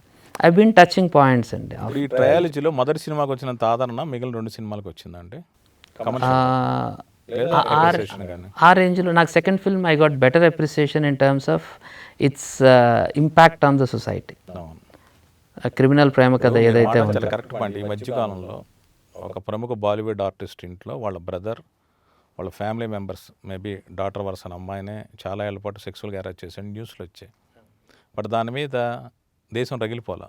మీరు అన్నట్టు ఒక దిశ ఏదైనా అమానుష్యమే. ఎస్ డెఫినెట్లీ అండి. బట్ అది మీడియా హైలైట్ చేయట్లేదా? జనం దాన్ని లైట్గా తీసుకుంటున్నారా? ఎందుకని అలా జరుగుతుంది? అంటే మీడియా అన్ఫార్చునేట్లీ మీడియా మనం పార్ట్ ఆఫ్ ద మీడియా అండి. It is not that I don't want to pin point somebody, because I always say anything happening wrong ఈ సొసైటీలో జరుగుతుంది అంటే I also have a percentage of guilt attached to that, because I am also a perpetrator of the crime happening around me in one way or other way. నేను contribute చేస్తున్నాను. So కాబట్టి it is not media per se నేను దానికి చెప్తున్నది కాదు. కానీ ఓవరాల్గా ఏమిటి అంటే మనకి టోకెనిజం అన్నది ఎక్కువైంది సార్. ఏదన్నా ఏదో ఒకటి హైలైట్ చేస్తున్నాం, ఏదన్నా ఒక ఇష్యూని మనం చూపించాలి అనుకుంటున్నాం, that we're concern about that అని చూపించడానికి మాత్రమే పరిమితం అవుతూ ఉంది తప్ప we're not digging deeper in to the real issue. And we're not even really serious about eliminating the roots of it. మనం ఈ కొమ్మల్ని నరకడానికి లేకపోతే ఈ ఆకులు తీసేయడానికి మాత్రమే ఇష్టం చూపిస్తున్నాను తప్పించి దాని రూట్స్కి వెళ్ళి దాన్ని పీకడానికి ఏ రోజు ట్రై చేయట్లేదు. ఇప్పుడు నిర్భయ కేసు సంబంధించి చూస్తే మీరు అలాగా ఇర్రెస్పాన్సిబుల్గా రోడ్ల మీద తిరుగుతున్న కొన్ని కోట్ల మందిని తయారు చేస్తూ ఉంది ఈ సొసైటీ. వాళ్ళకి సరైన ఆలనా పాలన కూడా ఇవ్వకుండా వాళ్ళని సోషల్ రిక్లూజెస్ గానో లేకపోతే సోషల్ డీవియంట్స్ గానో తయారు చేస్తున్నారు. వాళ్ళకి ఇన్ అబెండెన్స్ మీరు లిక్కర్ ఫ్రీగా ఇచ్చి పెడుతూ ఉన్నారు. ఇవన్నీ కూడా మనం పెర్పెట్రేట్ చేస్తూ ఆ తర్వాత వాడు తప్పు చేసాడు అని కామెంట్ చేయడం అనేది ఎంతవరకు correct? So we're not addressing the fundamental issues of the సొసైటీకి ఉన్న ప్రాబ్లమ్స్. పెరిఫరల్ వాటికి సిమ్టమ్స్కి మనం మెడిసిన్ ఇచ్చే ఒక దీంట్లో ఉన్నాము, సర్జికల్ మోడ్లో ఉన్నాము. బయటకు వచ్చిందంటే దాన్ని కట్ చేయటం. బట్ అది బయటకు ఎందుకు వస్తుంది అంటే there is something tip of the icebergs అంటాం కదా, అలాగా we are only wanted to cut the tips. And that is what actually everybody is talking about. But the deeps or రూట్స్లోకి మనం వెళ్ళాము అంటే maybe we can find better solutions so that this will not happen again and again. మీరు సినిమాలన్నీ అధిక శాతం కొత్త వాళ్ళతోనే తీశారు. అంటే స్టార్స్ని మీరు హ్యాండిల్ చేయలేరనా, లేక మీ బడ్జెట్కి కొత్త వాళ్ళైతేనే బెటర్ అన్నా? అంటే నేను తీసుకున్న కథా వస్తువుకి మ్యాచ్ అయ్యే ఆర్టిస్టులనే నేను చూసుకున్నానండి. నేను ఏ హీరో కోసం కూడా స్టోరీ రాయలేదు. ఇవి దానివల్లనే నేను తీసుకుంటున్నవన్నీ కూడా majority under dog stories. So I say that మీకు రైటర్గా మీకు తెలియంది కాదు, ఒక ఆల్రెడీ హీరో ఉంటాడు, ఆ హీరో మీద ఒక స్టోరీ రాయటం, ఒక సూపర్ హీరో అతను వచ్చి ఏమన్నా చేయగలడు. There are expectations on that particular person. But whereas నేను తీసుకునే మట్టి నుంచి వచ్చే హీరోలు, బాల్కనీ నుంచి వచ్చే కొంతమంది హీరోల కంటే కూడా ఎక్కువగా నేను ఆ నేల క్లాస్ నుంచి వచ్చే హీరోల్ని. సో ఎవరైతే ఆ గ్రౌండ్ రియాలిటీకి దగ్గరలో ఉంటారో నేను వాళ్ళనే కథా వస్తువులుగా తీసుకోవటం వలన there are no expectations, no baggage ఏమి ఉండదండి. వాళ్ళు ఏమైనా చేయొచ్చు. వాడు క్లైమాక్స్లో చచ్చిపోయినా ఎవరు హర్ట్ అవ్వరు, లేకపోతే అతను ఇంటర్వెల్లో చచ్చిపోయినా ఎవడో ఏం బాధపడ్డు, because it's a character, it is going on its flow. So as a writer we have every liberty and right to do మన స్టోరీని మనం కావాల్సిన పద్ధతిలో మనం తీసుకొని వెళ్ళడానికి అనువుగా ఉంటుంది. సో ఆర్టిస్టులు అనబడే వాళ్ళు ఒక కథను చెప్పడానికి ఉపయోగపడే టూల్స్ మాత్రమే, అంటే ఇంక్లూడింగ్ టెక్నీషియన్స్. కథ అనేది లేకపోతే ఒక కాన్సెప్ట్ అనేది it's far superior, the cinema is far superior than any individual, I do believe. So దానికి సబ్మిట్ అయ్యే ఒక ఆర్టిస్టులు నాకు కావాల్సిన అవసరం ఉన్నప్పుడు, ఇప్పుడు అలా కాకుండా when I'm taking a larger than life ఒక స్టోరీని నేను తీసుకున్నప్పుడు I cannot convince it with non face, ఒక నాన్ యాక్టర్ లేకపోతే ఎవరికి తెలియని ఒక న్యూ ఫేస్ తోటి నేను కన్విన్స్ చేయలేను. Because the expectations or the burden of expectation will be too high. So దాన్ని వీళ్ళు హ్యాండిల్ చేయలేకపోవచ్చు. సో అతను కారు దిగిన వెంటనే ఒక బిల్డప్ షాట్ ఇస్తే it should be relevant. Otherwise నా కొడుకుని హీరోగా పెట్టుకుంటాననే దీంట్లో వచ్చి మనం ఎంత బిల్డప్ షాట్లు ఇచ్చుకోవాలనుకున్నా కానీ audience are not connected to that particular character. So there are no expectations. So majority of my stories వాళ్ళకి సంబంధించిన ఆడియన్స్కి సంబంధించిన స్టోరీసే కాబట్టి I want to pick my heroes from the audience. అంటే వాళ్ళలో ఎవరో ఒకరు నడుచుకుంటూ స్క్రీన్ మీదకి వచ్చేస్తే ఎలా ఉంటుందో అలా, అంటే వాళ్ళతో వాళ్ళు రిలేట్ కాబడే క్యారెక్టర్స్, వాళ్ళలా యాస్పైర్ అవ్వగలిగే క్యారెక్టర్స్ కంటే కూడా ఎక్కువగా రిలేట్ అయ్యే క్యారెక్టర్స్ని మాత్రం నేను ఎక్కువగా తీసుకోవడం జరుగుతుంది. అంటే మీ కథల్లో మీకు తెలిసిన విషయాలు చెప్దామని మీరు అంటున్నారు. అలాంటప్పుడు ఇంకా హయ్యర్ సొసైటీస్లో కానీ లేక లార్జర్ దెన్ లైఫ్ అంటే బిగ్గెస్ట్ స్కామ్స్ కావచ్చు, లేక బిగ్గెస్ట్ ప్రాబ్లమ్స్ కావచ్చు, అలాంటివి మీకు చెప్పాలని ఎప్పుడు అనిపించింది? డెఫినెట్గా అండి. అంటే నేను ఇనీషియల్గా ఇమ్మీడియట్గా ఏదైతే నన్ను హార్న్ చేస్తూ ఉంటుందో, నేను ప్రతి స్టోరీ ప్రతి ఆలోచన నేను అనుకున్న తర్వాత I keep it in the back burner for some time and again I revisit that whether it is exciting enough to me to make it as a film. So film అనేది it is not like just writing a story or article about something. Film is more responsible job in terms of getting a bigger team to work ఒక రైటర్గా నేను నా pen and paper తోటి I can romance with those two and I can write a piece of an article or a story. But making a film you need so many people involvement.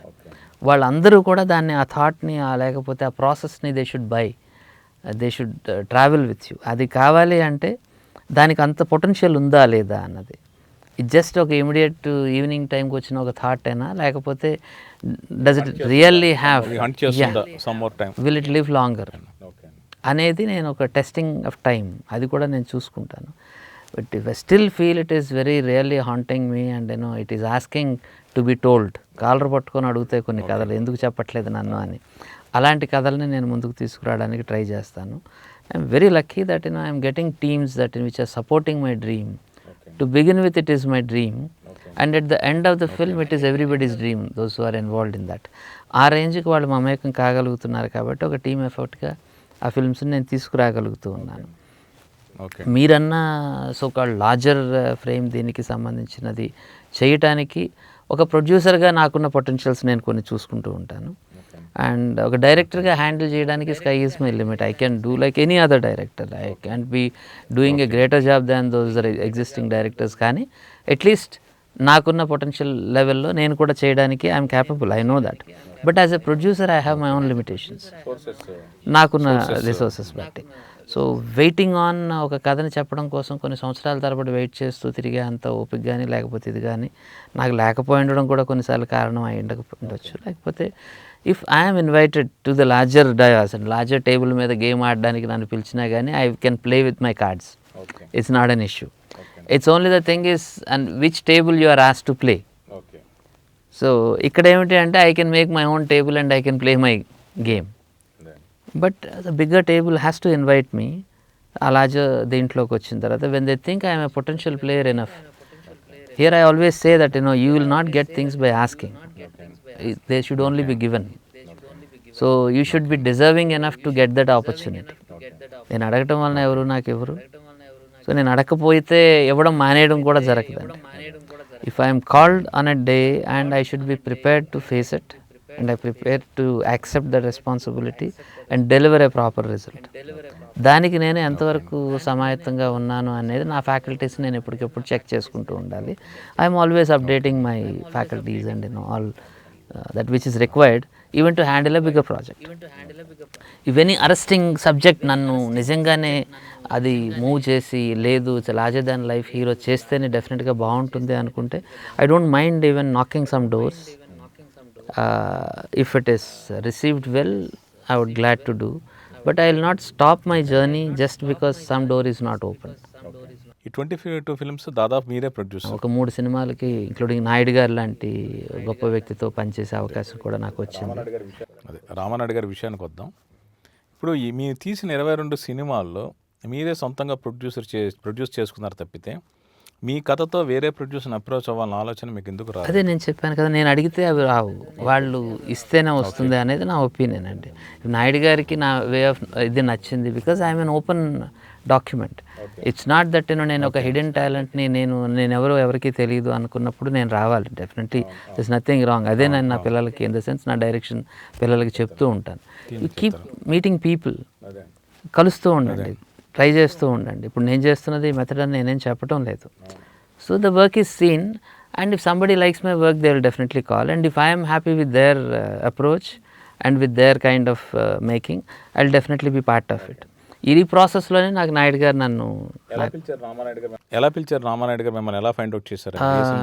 After romantic crime కదా success, Sontha Ooru Gangaputrulu, he knows my background and ఆ తర్వాత crime కథ కూడా ఆడింది. అంతా అయిన తర్వాత I got a call from Suresh Productions నుంచి.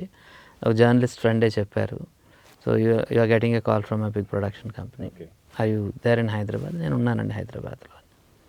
So I was invited and I met Naidu garu and he asked me, Sunil, are you open to do a film for me? And said, sir, it's an honor, I'm interested to do. That's it. ఇప్పుడు రామానాయుడు గారు లాంటి పెద్ద producer మీకు అవకాశం ఇచ్చినప్పుడు మీరు అవకాశాన్ని వాడుకుంటూ ఇంకేందా పెద్ద సినిమా చేయాలని ఆలోచన మీకు రాలేదా? మీ లేదు, నేను నా స్టైల్లో చెప్పాలనుకోలేదండి. నేను నాయుడు గారికి ఏం చెప్పానంటే, సార్ మీకు నచ్చిన కదా మీరు ఎలా కోరుకుంటే అలా. నేను నాయుడు గారికి ఒక ఫిల్మ్ చేయటం అనే ఒక ఆనర్ని నేను పొందుతున్నాను ఇక్కడ. నా స్టోరీని మీరు చేయాల్సిన అవసరం కానీ ఇదేం లేదండి. మీరు అనుకున్న ఏ స్టోరీకైనా నేను జాయిన్ చేయగలను అని మీకు అనిపిస్తే మీరు కోరుకున్నట్టు తీయగలిగే క్యాపబిలిటీ నాకు ఉందని నేను అనుకుంటున్నాను. I will do my best. That's what I submitted. Okay. And Balabhadrapatruni Ramana గారి స్టోరీ ఒకటి ఉంది, నేనేం చిన్నపిల్లనా అనే స్టోరీ. ఆ స్టోరీ చేస్తారా అని సెట్ ఫైన్ సార్ అని. సత్యానంద్ గారు డైలాగ్స్ రాస్తారు. వండర్ఫుల్ సార్, ఇంకేముందండి. సో నేను సత్యానంద్ గారితో రమణ గారితో వర్క్ చేసే ఆపర్చునిటీని నాకు నాయుడు గారు ఇచ్చారు. Though I being a writer my self and dialogue writer my self, but it was a wonderful opportunity. అలాంటి ఒక సీనియర్స్ తోటి వర్క్ చేయగలిగే ఒక ఆపర్చునిటీని నాకు నాయుడు గారు ఇచ్చారు. స్క్రిప్ట్ రెడీ అయింది, దాని ప్రకారం నేను ఎలా ఎగ్జిక్యూట్ చేయాలి అని నేను ఆయన ఇన్స్ట్రక్షన్ తోటి తీసుకొని ఆ ఫిల్మ్ నేను ఎగ్జిక్యూట్ చేశాను. నేను ఒక ఆనెస్ట్గా ఒక ఫిల్మ్ని డెలివర్ చేయడానికి నేను ట్రై చేశాను. And he was also happy with the final product. అంటే మిమ్మల్ని ఒక థాట్ హంట్ చేస్తే కానీ సినిమా తీయలేని మీరు వేరే వాళ్ళ కథని, వేరే వాళ్ళ విజన్ని అడాప్ట్ చేసి ఎలా సినిమా తీయగలిగారు? అందులో మిమ్మల్ని ఎక్సైట్ చేసిన ఎలిమెంట్ ఏంటి? అంటే రామానాయుడు గారు ఆఫర్ అన్నది పక్కన పెడితే కంటెంట్ పరంగా మిమ్మల్ని ఎక్సైట్ చేసిన ఎలిమెంట్ ఏంటి? ఉమెన్ ఎమాన్సిపేషన్ అంటాం కదా, ఫిమెన్ వాళ్ళు హ్యాపీగా వాళ్ళ లైఫ్, వాళ్ళ ఫ్రీడమ్ని సెలబ్రేట్ చేసుకోవాలని ఒక అమ్మాయి చేసిన ప్రయత్నం నేనేం చిన్నపిల్లనా కదండి. Okay. That which always I'm also rooting for that. అది నా మైండ్ నుంచి రానంత మాత్రం చేత అది గొప్పది కానిది, గొప్పదైనది గొప్పదే. ఓకే. సో డెఫినెట్గా అది ఒక మంచి థాట్. అది it's not a regressive thought. ఒక ఆడపిల్ల వంటింటికే పరిమితం అవ్వాలి ఇలాంటి కథ ఇది అయ్యి ఉంటే maybe I may not have been excited and maybe sir ఇంకో కథ ట్రై చేద్దామండి అని I would have definitely asked. But it was in at par with నా థాట్ ప్రాసెస్కి ఏమాత్రం హర్ట్ చేయని ఒక ఆర్గానిక్ స్టోరీయే అది నా దృష్టిలో. It was not completely foreign to me. నేను రిలేట్ చేసుకోగలిగాను దాంతో. Okay, it could be my sister, it could be my daughter who wants to free her self and experiment larger life, then okay. నేను అదే చేశాను. నేను కూడా చదువుకోవడానికి ఢిల్లీ వెళ్ళిపోతాను. I was asked to leave. And అలాగే ఆ అమ్మాయి కూడా తిరగాలనుకుంది, ప్రపంచాన్ని తన కళ్ళతో తను చూడాలనుకుంది. ఒక డాటింగ్ ఫాదర్ నుంచి బయటకు వచ్చి తన ప్రపంచాన్ని చూడాలనుకుందంటే it's a celebration of life and I'm always for that. అందుకని నేను ఆ ఫిల్మ్ని no regrets, I'm very happy working with. Ramanaidu గారు పిలిచిన మిమ్మల్ని ఏ హీరో కూడా పిలిచి సినిమా చేయమని అడగలేదా? Yeah, I got couple of calls and I got couple of calls and I participated in discussions also. Okay. Me as a producer was supposed to do that film. So, but their calculations and their reservations, but I don't want to leave my team and do films. I aspect zarigindi. It's only couple of times, like, not great. And I never regret for that time losing that opportunity either. మీరు ఇందాక ఒక మాట అన్నారు, గంగపుత్రుల cinema మత్స్యకారుల దగ్గర తీసుకెళ్ళడానికి maximum ప్రయత్నించానని. మీ ప్రయత్నం ఫలించిందా లేదా? To certain extent yes and to certain extent no అండి. సో థియేటర్స్కి అయితే నేను తీసుకొని వెళ్ళగలిగాను. నేను ఆల్మోస్ట్ ఉన్న ఈ 13 జిల్లాలు, కోస్తా జిల్లాలన్నీ కూడా నేను పర్యటన చేశాను. I have given DVDs after release of the film. నేను DVDs ఇచ్చాను సో దట్ పర్సనల్ స్క్రీనింగ్, విలేజెస్లో స్క్రీనింగ్స్కి వాటికి కొన్ని యూత్ అసోసియేషన్స్ నన్ను అప్రోచ్ అవ్వడం జరిగింది. I have given the copies to them so it was screened and it was well received in satellite channels also. So దానికి మంచి రిసెప్షన్ వచ్చింది. ద బెస్ట్ పార్ట్ ఏమిటి అంటే గంగపుత్రులు at the fishermen community conduct చేసుకునే United Andhra Pradesh ఉండే టైంలో వాళ్ళకి జరిగిన అఫీషియల్ మీటింగ్స్ అన్నిటికీ కూడా I was also part of, నేను కూడా గెస్ట్గా పిలువబడేవాడిని టు డిస్కస్ దేర్ ఇష్యూస్. ఇంతకంటే పెద్ద ఆనర్ బహుశా ఫిల్మ్ మేకర్కి ఏముంటుందని నాకు అనిపించింది ఆ పాయింట్ ఆఫ్ టైంలో.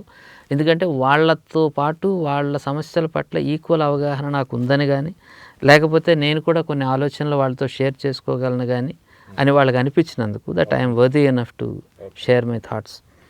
So I was invited for the state body meetings కానివ్వండి. సో నా టీంని అందరినీ కూడా ఒక విలేజ్లో వాళ్ళు చేసుకుంటున్న ఒక వాళ్ళ కార్యక్రమానికి ఇన్వైట్ చేశారు.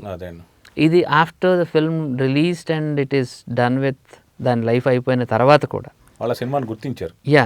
Still I was relevant to them.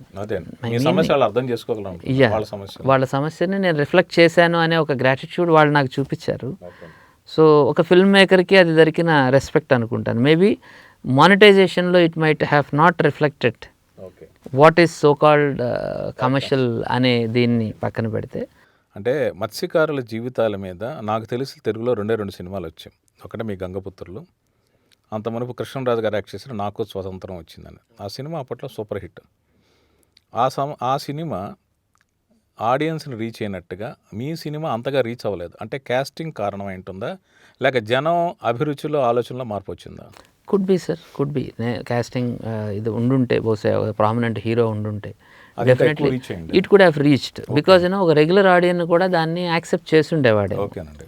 So ఆ ఆస్పెక్ట్లో డెఫినెట్గా ఐ ఫెల్ షార్ట్. ఓకే అండి. సో నేను ఇప్పుడు కూడా కోరుకునేది, నేను ఒక మంచి సబ్జెక్ట్ చెప్పాలనుకుంటున్నాను, ఒక మంచి థాట్ ప్రాసెస్ 10 మంది దగ్గరికి తీసుకెళ్ళాలి అనుకున్నప్పుడు, ఈ లార్జర్ దాన్ లైఫ్ ఉండే ఒక హీరో ఎవరైతే దానికి యాడ్ అవుతారో, ఓకే అండి. It gets more relevance and it gets more attention.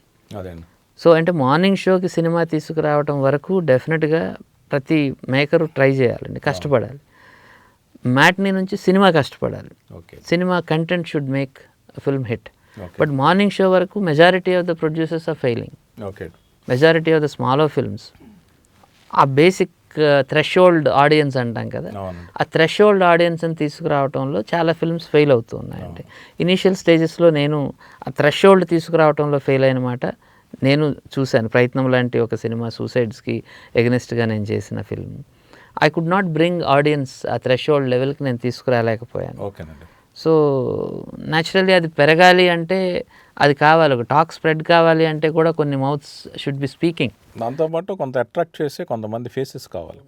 ఇప్పుడు బాలీవుడ్లో చాలామంది ఆర్టిస్టులు ఈ కైండ్ ఆఫ్ సినిమాలు చేస్తున్నారు. తమిళ, మలయాళంలో కూడా కొందరు ఆర్టిస్టులు చేస్తున్నారు.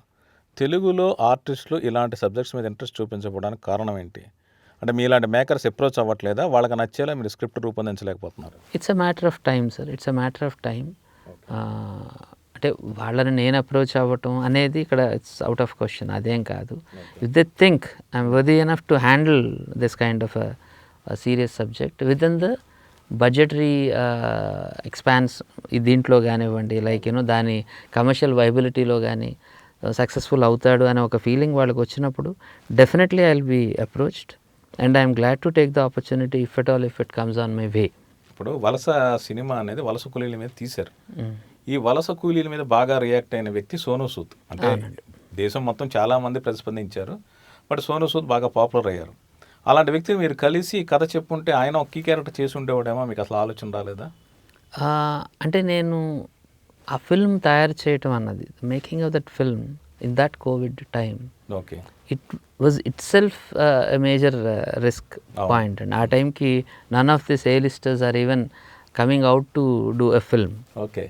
సో సోనూ సూద్ గారు కూడా లేటెస్ట్ స్టేజ్లోనే ఈ ఫిల్మ్ దీనికి రావడం జరిగింది. ఈ మధ్య కాలంలోనే షూటింగ్కి అటెండ్ అవ్వడం జరిగింది. Because it's a risk and it's a matter of risk. So you can assure anything, but life is something that which is more precious, like it cannot be compensated with anything. So అలాంటి ఒక dilemma ఉన్నప్పుడు, అలాంటి ఒక position ఉన్నప్పుడు, internal మూమెంట్సే కష్టంగా ఉంటున్నప్పుడు, I cannot even dream of bringing somebody. So ఆ టైంకి problem is very evident and very clear and we need to find an answer rather than dwelling more time in the ప్రాబ్లంలోనే ఆగిపోకుండా answer మనం create చేసుకోవాలి. That's why I wanted to do a film with the available resources తోటి ఎలా చేయాలి అనేది ఒక thought, because the thought was more powerful. ఈ కథ చెప్పడం అన్నది సో అది మనం ఆ టైంకే చెప్పాలి. So now if I plan it, definitely I would inform him at least. Taking or accepting or not, it's still his choice అనుకున్నప్పటికీ. వలస అనే సినిమా లాక్డౌన్ టైంలో ఫినిష్ చేశారా, లేక షూటింగ్ రిస్ట్రిక్షన్స్ అన్ని? లాక్డౌన్ టైంలోనే నేను ఫినిష్ చేశానండి. బై టేకింగ్ ఆల్మోస్ట్ మొత్తం కంప్లీట్ అవ్వడానికి టుక్ 1 month to us with the entire shoot and everything put together. ఎక్కడ షూట్ చేశారు? నేను విశాఖపట్నం పరిసర ప్రాంతాల్లో షూట్ చేశానండి. సో క్రూ మొత్తం అక్కడికి వెళ్ళారు? క్రూ నేను అక్కడ చాలా మంది నేను పిక్ చేయగలిగాను. అందులో the best thing that happen to that film is Naresh Kumar Madiki. He happen to that film rather. అతను నాకు అంతకుముందు నుంచి మేము 2 years నుంచి ట్రావెలింగ్లో ఉన్నప్పటికీ కూడా హీఈస్ అన్ ఎడిటర్ అండ్ చాలామంది కెమెరామెన్ దగ్గర వర్క్ చేసిన ఎక్స్పీరియన్స్ ఉన్న ఒక వ్యక్తి. I discussed with him that this line is there. He was in Visakhapatnam then and ఇలాంటి ఒక ఫిల్మ్ చేద్దాం అనుకుంటున్నాను and he said that he is also excited, like చేద్దాం సార్ బాగుంటుందండి అనేది. దెన్ నా మనోజ్, వినయ్, ఈ ఆర్టిస్టులు ఎవరైతే ఉన్నారో వాళ్ళు హైదరాబాద్లో ఉన్నారు, but they took risk and crossed border and they came to me and అక్కడ నేను మిగతా ఆర్టిస్టులను, తేజు ద గర్ల్ నేను ఆ అమ్మాయిని ఇంట్రడ్యూస్ చేశాను. అలాగే గౌరీ అనే ఒక అమ్మాయిని. ఓకే. వీళ్ళందరినీ కూడా నేను కొత్త వాళ్ళని అక్కడే ఆడిషన్స్ చేసుకున్నాము. చాలామందికి జూమ్ ఆడిషన్స్ ఇవి చేశాము. ప్రాక్టీస్ కూడా అలాగే చేసుకున్నాము. రిహార్సల్స్ ఇవన్నీ కూడా చేసుకున్న తర్వాత ఎఫ్ఎం బాబాయ్, సముద్రం వెంకటేష్ వీళ్ళందరూ నేను నా సినిమాల్లో చేసిన ఆర్టిస్టులు, రొమాంటిక్ క్రైమ్ కథ, క్రిమినల్ ప్రేమ కథ వీటన్నిటిలో చేసిన ఆర్టిస్టులు ఒక 20-22 మంది ఆర్టిస్టులతో ఆ ఫిల్మ్ని మేము ప్లాన్ చేసామండి వైజాగ్ సరౌండింగ్ ఏరియాస్లో. And that's how the film happened.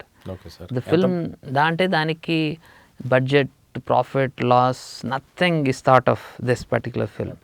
ఈ కథ చెప్పాలి, ఈ కథకి కూడా ఒక విజువల్ డాక్యుమెంట్ ఉండాలి అని. ఓకే, ఇది చరిత్రలో రిజిస్టర్ అవ్వాలి. ఎస్, ఎందుకంటే ఈ ఎమోషన్స్ ఇవి కొన్ని రోజులు పోయిన తర్వాత తగ్గిపోతాయండి. ఇట్స్ సంథింగ్ లైక్ ఒక గాయం తగిలింది అనుకోండి, మనకు 10 ఏళ్ళు పోయిన తర్వాత ఆ గాయం గురించి మీరు అడిగితే మీరు నవ్వుతూ చెప్తారు.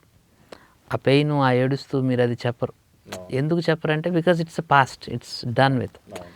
అది మీరు ఆ టైంకి డైజెస్ట్ చేసేసుకున్నారు కాబట్టి మీరు చాలా క్యాజువల్గా మాట్లాడతారు.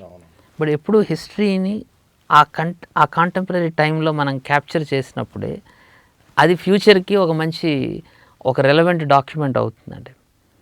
మనం ఎప్పుడు హిస్టరీని కొంచెం దూరంగా చూస్తాం.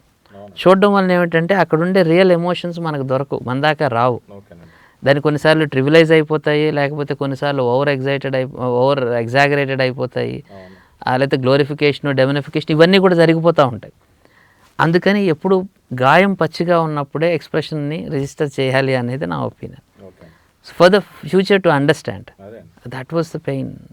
దాన్ని మనం రిక్రియేట్ చేయడంలో ఫెయిల్ అవ్వచ్చు. భారతదేశ విభజన తర్వాత కొన్ని లక్షల మంది, కోట్ల మంది కాలి నడకన వాళ్ళ స్వస్థలాలకు వెళ్ళడం అనేది సాగించిన చారిత్రక ఘట్టం అప్పుడు, మళ్ళీ ఇప్పుడు వలస.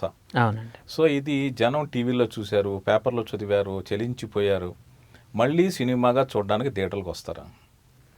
See, that was a documentary, or rather that was a news part. Okay. So this is an emotional part. ఒక డ్రామా ఉంటుంది, This is an emotional part. Lives ఉంటాయి. Yeah. అక్కడ మనం నెంబర్స్ని చూస్తాం అంటే, ఓకే. ఇక్కడ మనం లైవ్స్ని చూస్తాం. Okay. This is the fundamental difference అంటే. నేను గంగపుత్రులైనా కానీ it's not that these issues are not discussed. Okay. Everybody knows these issues. Gulf issues అందరికీ తెలుసు, పేపర్లో చదువుతారు. డెడ్ బాడీ అక్కడ ఉంటే 6 నెలల తర్వాత కానీ రాదంట పాపం అంట. దిస్ ఇస్ జస్ట్ మనం we're not attach to those people. అలా చదివి వదిలేస్తాం అంతే. ఎందుకంటే మనకు ఆ పర్సన్ తాలూకా బ్యాక్ స్టోరీ తెలియదు. ఒక డెడ్ బాడీని ఓన్లీ ఆ పిక్ వాట్సాప్ మెసేజ్గా ఇలా స్క్రోలింగ్లో ఒకటి వెళ్తుంటుంది. అంతకంటే ఎక్కువగా వాళ్ళ వెనకున్న ఒక కథ, ఆ జర్నీ ఏమిటి అన్నది మీకు తెలిసినప్పుడే that you attached with those feelings. అది తీసుకురావాలని. ఫర్ ఎగ్జాంపుల్ జర్నీ అనే సినిమా మీరు చూసే ఉంటారు. It's like everyday journey and everyday accident. But కానీ యాక్సిడెంట్ అయిన ప్రతి ఒక్కరికి కూడా ఒక బ్యాక్ స్టోరీ ఉంటుంది అన్నప్పుడు it becomes an emotional story. వాడికి ఒక గోల్, ఒక డెస్టినీ ఉంది, ఆ డెస్టినీ ఎలా మిస్ అయిపోతున్నారు, ఎలా మిస్ అవుతారు. There are so many human stories అండి. ఎవ్రీబడి ఈజ్ అ పొటెన్షియల్ ఒక 10 స్టోరీ. కోట్ల మంది 10 కోట్ల కథలు. అందులో ఎంతమంది కథలు చెప్తున్నారు అంటే ఒక 5గురా, 6గురా, 3గురా? ఇట్స్ ఆల్మోస్ట్ ఒక 22 మంది క్యారెక్టర్లు ఉన్నారంటే 22 కథలండి. ఓకే. ప్రతి కథ కూడా ఇంటర్సెక్ట్ అవుతూ ఉంటుందండి. ఓకేనండి. It's need not be like we go back to there back this thing and all. ఇప్పుడు we are sitting and I'm sitting before you. You are sitting with the history of your life or rather the baggage of your life. మీ ప్రతి ఎక్స్ప్రెషన్లో కూడా ఆ back story మీ మీద reflect అవుతూ ఉంటుంది, అలాగే నా మీద కూడా రిఫ్లెక్ట్ అవుతూ ఉంటుంది. I have a story. If touched I will tell the story out. ఆ పాయింట్ని నేను టచ్ చేయగలిగితే మన ఇంటరాక్షన్లో ఏదన్నా ఒక కామన్ ట్రాజెక్టరీ దొరికింది అనుకోండి, మన ఇద్దరం అలా ట్రావెల్ కాగలుగుతాం. Every meeting has a potential future repercussions ఉండొచ్చు. సో ఇవన్నిటిని కూడా మనం డీల్ చేయడం జరిగిందండి. It's a proper road film. ఒక 2 hours జరిగే ఒక రోడ్ ఫిల్మ్లో జరిగిన ఒక ఎమోషనల్ ఇంటర్సెక్షన్స్ ఆఫ్ వీటన్నిటిని కూడా మనం తీసుకున్నాం. There is a love story, there is a passionate love story, and there is a family drama, that emotion that which is required to ఒక ఫ్యామిలీకి సంబంధించింది. There is humour. ఈ అన్ని ఎలిమెంట్స్ కూడా అండి. It's not a Saab story like ఒక documentary approach, మనం ఏదో పెడస్టైన్ మీద నిలబడి పాపం వాళ్ళని చూడండి కష్టాలు, ఇదేం కాదండి. I wanted to show their life. Different stage, I mean different genres of life. Yeah. అందులో ఒక సాఫ్ట్వేర్ ఇంజనీర్ కూడా వీళ్ళతో జాయిన్ అవుతాడు. రోడ్డు మధ్యలో ఒక ట్యాక్సీ డ్రైవర్ వదిలేస్తే వీళ్ళతో పాటు నడక సాగిస్తాడు. ఒక క్లాస్ కాన్ఫ్లిక్ట్, అండ్ అలాగే ఒక పూజారి ఎక్కడో పక్కన ఊర్లో పూజ చేసుకుంటూ వచ్చి మొహం తిరిగి పడిపోతే వీళ్ళు భోజనం ఇచ్చి అతను లేపి వాళ్ళతో పాటు తీసుకొని వెళ్తారు. క్యాస్ట్ క్లాస్ కాన్ఫ్లిక్ట్, వాళ్ళలో ఒకరికొకరికి ఇచ్చుకునే contributions, celebration of friendship and how relationship grows in crisis. మన వరల్డ్ వార్ బ్యాక్డ్రాప్లో కొన్ని wonderful films European cinema has given to us, because crisis is something where ఒక డిఫరెంట్ ప్రోడక్ట్స్ బయటకు వస్తాయి, డిఫరెంట్ ఎమోషన్స్ బయటకు వస్తాయి. In the backdrop of war there are so many beautiful love stories అండి. Regular life దీంట్లో ఉన్నప్పుడు జరిగే ఒక లవ్ స్టోరీలో ఉండే కంటే కూడా ఒక బ్యాక్డ్రాప్లో ఉన్న ప్యాషన్ లేకపోతే ఆ కమోషన్లో ఆ వచ్చే ఈ పర్టికులర్ ఎమోషన్కి ఒక డిఫరెంట్ పర్స్పెక్టివ్ ఉంటుంది. అలాంటి ఒక లవ్ స్టోరీని చూపించే ఒక అవకాశం. If you treat it as a love story, it is a wonderful background. Wonderful అనేది సినిమాటిక్గా చెప్తున్నాను, but it's a painful in certain aspects. ఇవన్నీ కూడా సో సీమ్స్ ఇంట్రెస్టింగ్ అండి అన్ని విధాలా మీరు చెప్తున్న క్యారెక్టర్లు కానీ ట్రాక్లు కానీ. సో ఈ లవ్ స్టోరీలో ఆమె కానీ మిగిలిన క్యారెక్టర్లు కానీ అందరూ కొత్త వాళ్ళే కదా. Manoj is there as a seasoned artist who is there in all my previous films, majority of the films. And Vinay is a very promising and potential నాకు ఆర్టిస్ట్. డియర్ కామ్రేడ్లో కూడా చేశాడు. నా రొమాంటిక్ క్రిమినల్స్లో he did as a negative lead. He is doing a big production, దాంట్లో is one of the లీడ్గా చేస్తున్నాడు. బాగా చేశారా? Yeah they have did fabulous job. అని అంటే ఇది ఎలా జరిగింది అంటే ఒక గివెన్ ఫ్రేమ్లో, that is I really appreciate my DOP for that particular thing. కొన్ని shots almost 10 minutes of duration అండి. All the people are walking and the camera is also walking and is the part of the crowd. దాంట్లో వస్తూ ఉంటుంది. If there is a mistake in a 6th minute, again it has to start from the go. And 8th minute again from the beginning. So the complete scene has to be canned in one go. ఒక scene ఒక shot లోనే అవ్వాలి. So ఇక్కడ nobody can even dare to be different than their character. ఎవరైనా ఒక character లూజ్గా ఉన్నా లేకపోతే ఎవరైనా అవుట్ ఆఫ్ ప్లేస్లో ఉన్నా కానీ again they have to start. So ఏమైందంటే ఒక కలెక్టివ్ ఒక దీనికి వచ్చేసారు వాళ్ళు. They started carrying the character along with that. ఎందుకంటే హాట్ సన్, దీంట్లో చెప్పులు లేకుండా కాళ్ళు కాలిపోతూ నెత్తి మీద బరువులు మోస్తూ ఇన్నిసార్లు రిపీట్ చేయడం కోసం it's not a fun in doing that. So ఇది జరగాలి అంటే they realise that everybody has to be perfect and very close or rather the same character. అప్పుడే ఇది పాసిబుల్ అవుతుందండి. అది చేయటం వలన వాళ్ళు న్యాచురల్లీ ప్రతి ఒక్కళ్ళు కూడా they were into their characters. After couple of days of shoot, after constant reshooting of ఒక సింగిల్ మిస్టేక్ వలన అందరూ చేస్తుండటం వలన they realised and they became the characters they played. That is a great this thing. అంటే they didn't act, rather I never wanted anybody to act. So I want them to be that character. ఆ character వాళ్ళు అవ్వడానికి కావాల్సిన feeding నేను ఇస్తూ ఉంటాను as a director. I don't tell them how to act, but I tell them why they have to act, why they have to behave the way the character behaves. అదండి. మొత్తం post production అంతా అయిపోయింది sir? Yeah, it's censored also. It's now ready for release. Theatres ఎప్పుడు open చేస్తారు? So I'm ready with my logistics and theatres are ready and I'm ready. Corona అనేది ఒక international issue. అందువల్ల ఈ కథ ఏంటంటే లాంగ్వేజ్ బ్యారియర్ అనేది లేదు. అదర్ లాంగ్వేజ్లో డబ్బింగ్ చేసే ఆలోచన ఏమన్నా ఉందా? Yes, I'm planning and subtitle versions are also accepted worldwide now. And this film got censored along with the subtitles. So it will have reach and we are planning to dub it in major Indian languages తో పాటు and మిగతా foreign sub titling కూడా నేను plan చేస్తూ ఉన్నాను. Film festivals next year పంపించడానికి? Yeah very much so because it has that potential, not just because we have done it, because the story it self is having the potential of ఒక వరల్డ్లో హిస్టారికల్గా record అవుతున్న Telugu cinema. I mean మొట్టమొదటి cinema ఇదేనేమో మన world wide ఎలాంటి attempts ఇంకా జరిగి ఉండవు. అవును. సో అందువల్ల ఇది అందరికీ చేరువయ్యి తీరాలి, అందరికీ కథలు తెలియాలి. సార్ మీ ఫ్యామిలీ డీటెయిల్స్? సో నాన్నగారి పేరు పాలిచర్ల రఘురామరెడ్డి గారండి, అమ్మ విలాసిని. సో ఇద్దరు పిల్లలు, నేను మా అక్క Dharani. She got married to an engineer Venkataramareddy garu and వాడికో బాబు. ఓకే. సో లోకేష్ అండ్ నాకు I'm married, happily married with one wife Nirupa, ఇద్దరు kids and Anshul and Anisha. They are only study, ఇంకా 5th క్లాస్లోనే ఉన్నారు పిల్లలు. So that's my family. Okay. మీ తాతగారు స్పిరిచువల్గా లీడ్ చేశారు. యా, మా తాతగారు శంకరయ్య గారు అంటారండి. ఆయన పుచ్చలపల్లి సుందరయ్య గారి friend. Okay. So we are from the same village, Alaganipadu, Puchalapalli Sundarayya గారి విలేజ్. ఆయన మా తాతగారు ఫ్రెండ్స్. సో అతను స్పిరిచువల్ లీనింగ్స్ ఎక్కువగా ఉండేవి. స్వాతంత్ర పోరాటంలో కూడా కాంగ్రెస్ దీంట్లో ఉండి జైలుకి వెళ్ళి 6 months ఉన్న ఒక వ్యక్తి. So he is an inspiration actually అందరికీ. లైఫ్ని he lived his fullest. So he's very happy always. Not that you know great పనులు చేయాలి లేకపోతే పెద్ద పెద్ద మేడలు కట్టాలి, ఇదేమీ కాదు. Like you know you got to be happy and మీ చుట్టూ ఉన్న దగ్గర అందరూ హ్యాపీగా ఉండేటట్టు నువ్వు చూసుకోగలిగితే హ్యావ్ డన్ యువర్ లైఫ్ అనేది అతని ఫిలాసఫీ. అంటే మీ బ్యానర్ పేరు శ్రావ్య అని పెట్టారు, శ్రావ్య ఫిల్మ్స్ అని. అంటే డెఫ్ అండ్ డంబ్ సినిమా తీసినప్పుడు మీకు ఆ బ్యానర్ పెట్టాలనిపించింది ఆ పేరు? నేను already I registered that banner అండి, శ్రావ్య ఫిల్మ్స్ అన్నది. My wife suggested that name. Okay. I asked her, you just suggest me some name you like.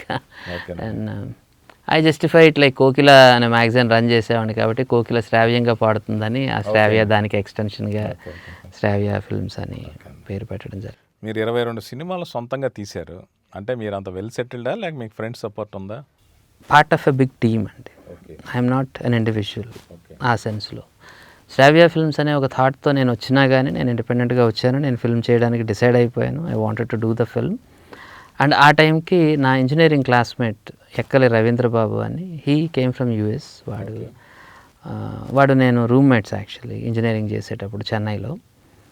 వాడు అడిగాడు నన్ను, ఏంట్రా అంటే నేను ఇలా ఫిల్మ్ చేస్తున్నాను రా అని. Then he wanted to be part of that film and we together thought of taking Shravya Films ముందుకు తీసుకెళ్ళాలనుకున్నాం. ఫస్ట్ ఫిల్మ్ అయిపోయింది, then second film. So he wanted to continue and let us continue రా అనుకున్నాం. అప్పటి నుంచి ఇప్పటి వరకు we're doing films together. And మలయాళంలో కూడా we have a banner, Kathakali Films అని. అండ్ తమిళ్లో ఒక బ్యానర్ ఉంది, Kodambakkam Dreams. We did 2 films in Malayalam and 1 film in Tamil. So planning to expand to other languages also. And ఈ ప్రాసెస్లో చాలామంది టీమ్ మెంబర్స్ మాకు జాయిన్ అవుతూ ఉంటారు in terms of financial assistance and partnership దీంట్లో కానివ్వండి. We always get that. For example నా కొన్ని ప్రీవియస్ ఫిల్మ్స్కి డాక్టర్ ఎల్ఎన్ రావు గారు ఉన్నారు, హీ వాజ్ ఆ కో ప్రొడ్యూసర్. అండ్ ఇప్పుడు వలస అనే ఫిల్మ్కి కళాకార్ ప్రొడక్షన్స్ అనేది they came on board. Now mister Sharath Adireddy, he is also part of that. And Basireddy గారు, డిజిక్వెస్ట్ బసిరెడ్డి గారు, we were together. So I go with the more of strategic partnerships. నా టీంలో ఉండే ప్రతి ఒక్కళ్ళు కూడా ఏదో ఒక రకంగా they are partners to this bigger film, ఈ బిగ్గర్ థాట్ దేనికి. So they invest their sweat, sometimes they invest their blood, emotions and everything. So it's all investment. It need not be always money, that thing, but definitely to run the show you need that basic fuel. I am thankful to my team that we're always supporting with whatever ఒక idea నేను అనుకున్న తర్వాత I just make a phone call and say that this is the idea, I'm making a film and I'll do it. And నేను చేసిన మిస్టేక్స్కి, నేను చేసిన సక్సెస్లకి అన్నిటికీ కూడా they have no changing reactions, అవేమీ ఉండవండి. ద మెయిన్ థింగ్ ఏంటంటే what I always say is that question intention but not the result అన్నది నా ఫండమెంటల్ థియరీ. ఎందుకంటే మీరు మీ రిజల్ట్ బట్టి మీరు మెజర్ చేయబడుతూ ఉంటారు. అది జరగటం అన్నది ఏ రిలేషన్షిప్ కూడా కరెక్ట్ కాదు అని. You have to be understood by your intention. మీరు ఒక నెగిటివ్ ఇంటెన్షన్తో ఒక పని మంచి రిజల్ట్ ఇవ్వచ్చండి, that doesn't mean that you are right. మీరు ఒక పాజిటివ్ ఇంటెన్షన్తోనే ఒక పని చేస్తుంటారు, అది నెగిటివ్ రిజల్ట్ ఇవ్వచ్చు. సో అందుకని మిమ్మల్ని అందరూ క్రిటిసైజ్ చేయాల్సిన అవసరం కూడా లేదు. My team honestly 100% believes that I'm doing with a positive good intention. So అందుకని వాళ్ళు ఫెయిల్ అయినా కానీ ఇట్స్ లైట్, అండ్ సక్సెస్ అయిందా okay, it's a part of the game. ఫిగర్లు చెప్పొద్దు కానీ మీ సినిమాల్లో మీకు బాగా లాభాలు తెచ్చిపెట్టిన సినిమా ఇది, బాగా నష్టాలు తెచ్చిపెట్టిన సినిమా ఇది? బాగా లాభాలు పెట్టిన సినిమా ఫస్ట్ అయితే రొమాంటిక్ క్రైమ్ కథ అండి. సో ఆ తర్వాత ఈ క్రైమ్ కథ సిరీస్ ఫిల్మ్స్ అన్నీ కూడా దే అంటే వాడు పెట్టిన ఇన్వెస్ట్మెంట్ కంటే కొంత పర్సంటేజ్ ఆఫ్ ప్రాఫిట్స్ని తెచ్చుకున్న సినిమాలే. అండ్ కొన్ని ఫిల్మ్స్ ఏమిటి అంటే అవి కొన్నిసార్లు క్రిటికల్లీ కూడా నోటీస్ కాలేకపోయాయి అండ్ ఫైనాన్షియల్లీ కూడా నన్ను సపోర్ట్ చేయలేకపోయాయి. బట్ ఈ రొమాంటిక్ క్రైమ్ కథ లాంటి సినిమా ఏం చేస్తుందంటే నాకు ఒక 5-6 సినిమాల తాలూకు అప్పులను అది తీరుస్తూ ఉంటుంది, ఇంకో 2 సినిమాలు చేయడానికి కావాల్సిన ఇది ఇస్తూ ఉంటుంది. Overall it's going on smooth, like ఈ అన్ని ఫిల్మ్స్ కూడా they are like kids. So ఒక్కొక్కడు అంత సక్సెస్ఫుల్ కానంత మాత్రం చేత మనం వాళ్ళని బ్లేమ్ చేయాల్సిన అవసరం ఏమీ లేదు. Maybe we have not done the proper caring to them that they did the best అనే ఇదే తప్ప. సో ఓవరాల్ నేను రిగ్రెట్ అయిన ఫిల్మ్ అంటూ ఇప్పటి వరకు ఏదీ లేదండి. యాజ్ అ మేకర్, రిగ్రెట్ అని కాదు, యాజ్ అ మేకర్ యా ఫైనాన్షియల్గా లాసెస్. ఫైనాన్షియల్గా లాసెస్ తగులుతూ ఉంటాయండి. ఒక 1 రూపీకి 60 పైసే తెచ్చిన ఫిల్మ్స్ ఉంటాయి, 30 పైసే. బాగా తక్కువ అసలు లాస్ అంటే విపరీతం లాస్ తెచ్చి పెట్టిన సినిమా ఇది. Waiting for you is one film that which okay, అది బాగా ఇది అయింది. And couple of films. ఇప్పుడు వలస తర్వాత మళ్ళీ యూత్ సిరీస్ వైపు కానీ యూత్ ప్రాబ్లమ్స్ వైపు కానీ ఆలోచిస్తున్నారా ఏంటి? Now my present film that which I launched is honey trap. Okay, honey trap I'm doing for Bharadwaj cine creations. Okay, is a friend of mine, Vaman Rao garu అని, V V Vaman Rao garu. Is also a writer, theatre వాటిలో గ్రూప్లో రాశారు, మిశ్రో గారికి నాటకాలు రాశారు ఆయన. Is also an artist and చాలా టీవీ సీరియల్స్ ఇవన్నీ కూడా ఇది చేశారు ఆయన, ప్రొడ్యూస్ చేశారు. He knows the cinema, he knows the field. Okay, he wanted to make a film and then now together we are starting that film. I'm directing it. I'm doing dialogue and direction for that film, and he has done story, screenplay and producing that film. Like adi Bharadwaj Cine Creations మీద వస్తున్న Honey Trap, that which is in very much in production. And Naresh garu who worked ఈ వలస సినిమాకి camera and editing చేసిన ఇతను, he is doing editing for this film. Okay, and is also supporting me as a associate director. Thank you sir. Thank you very much sir.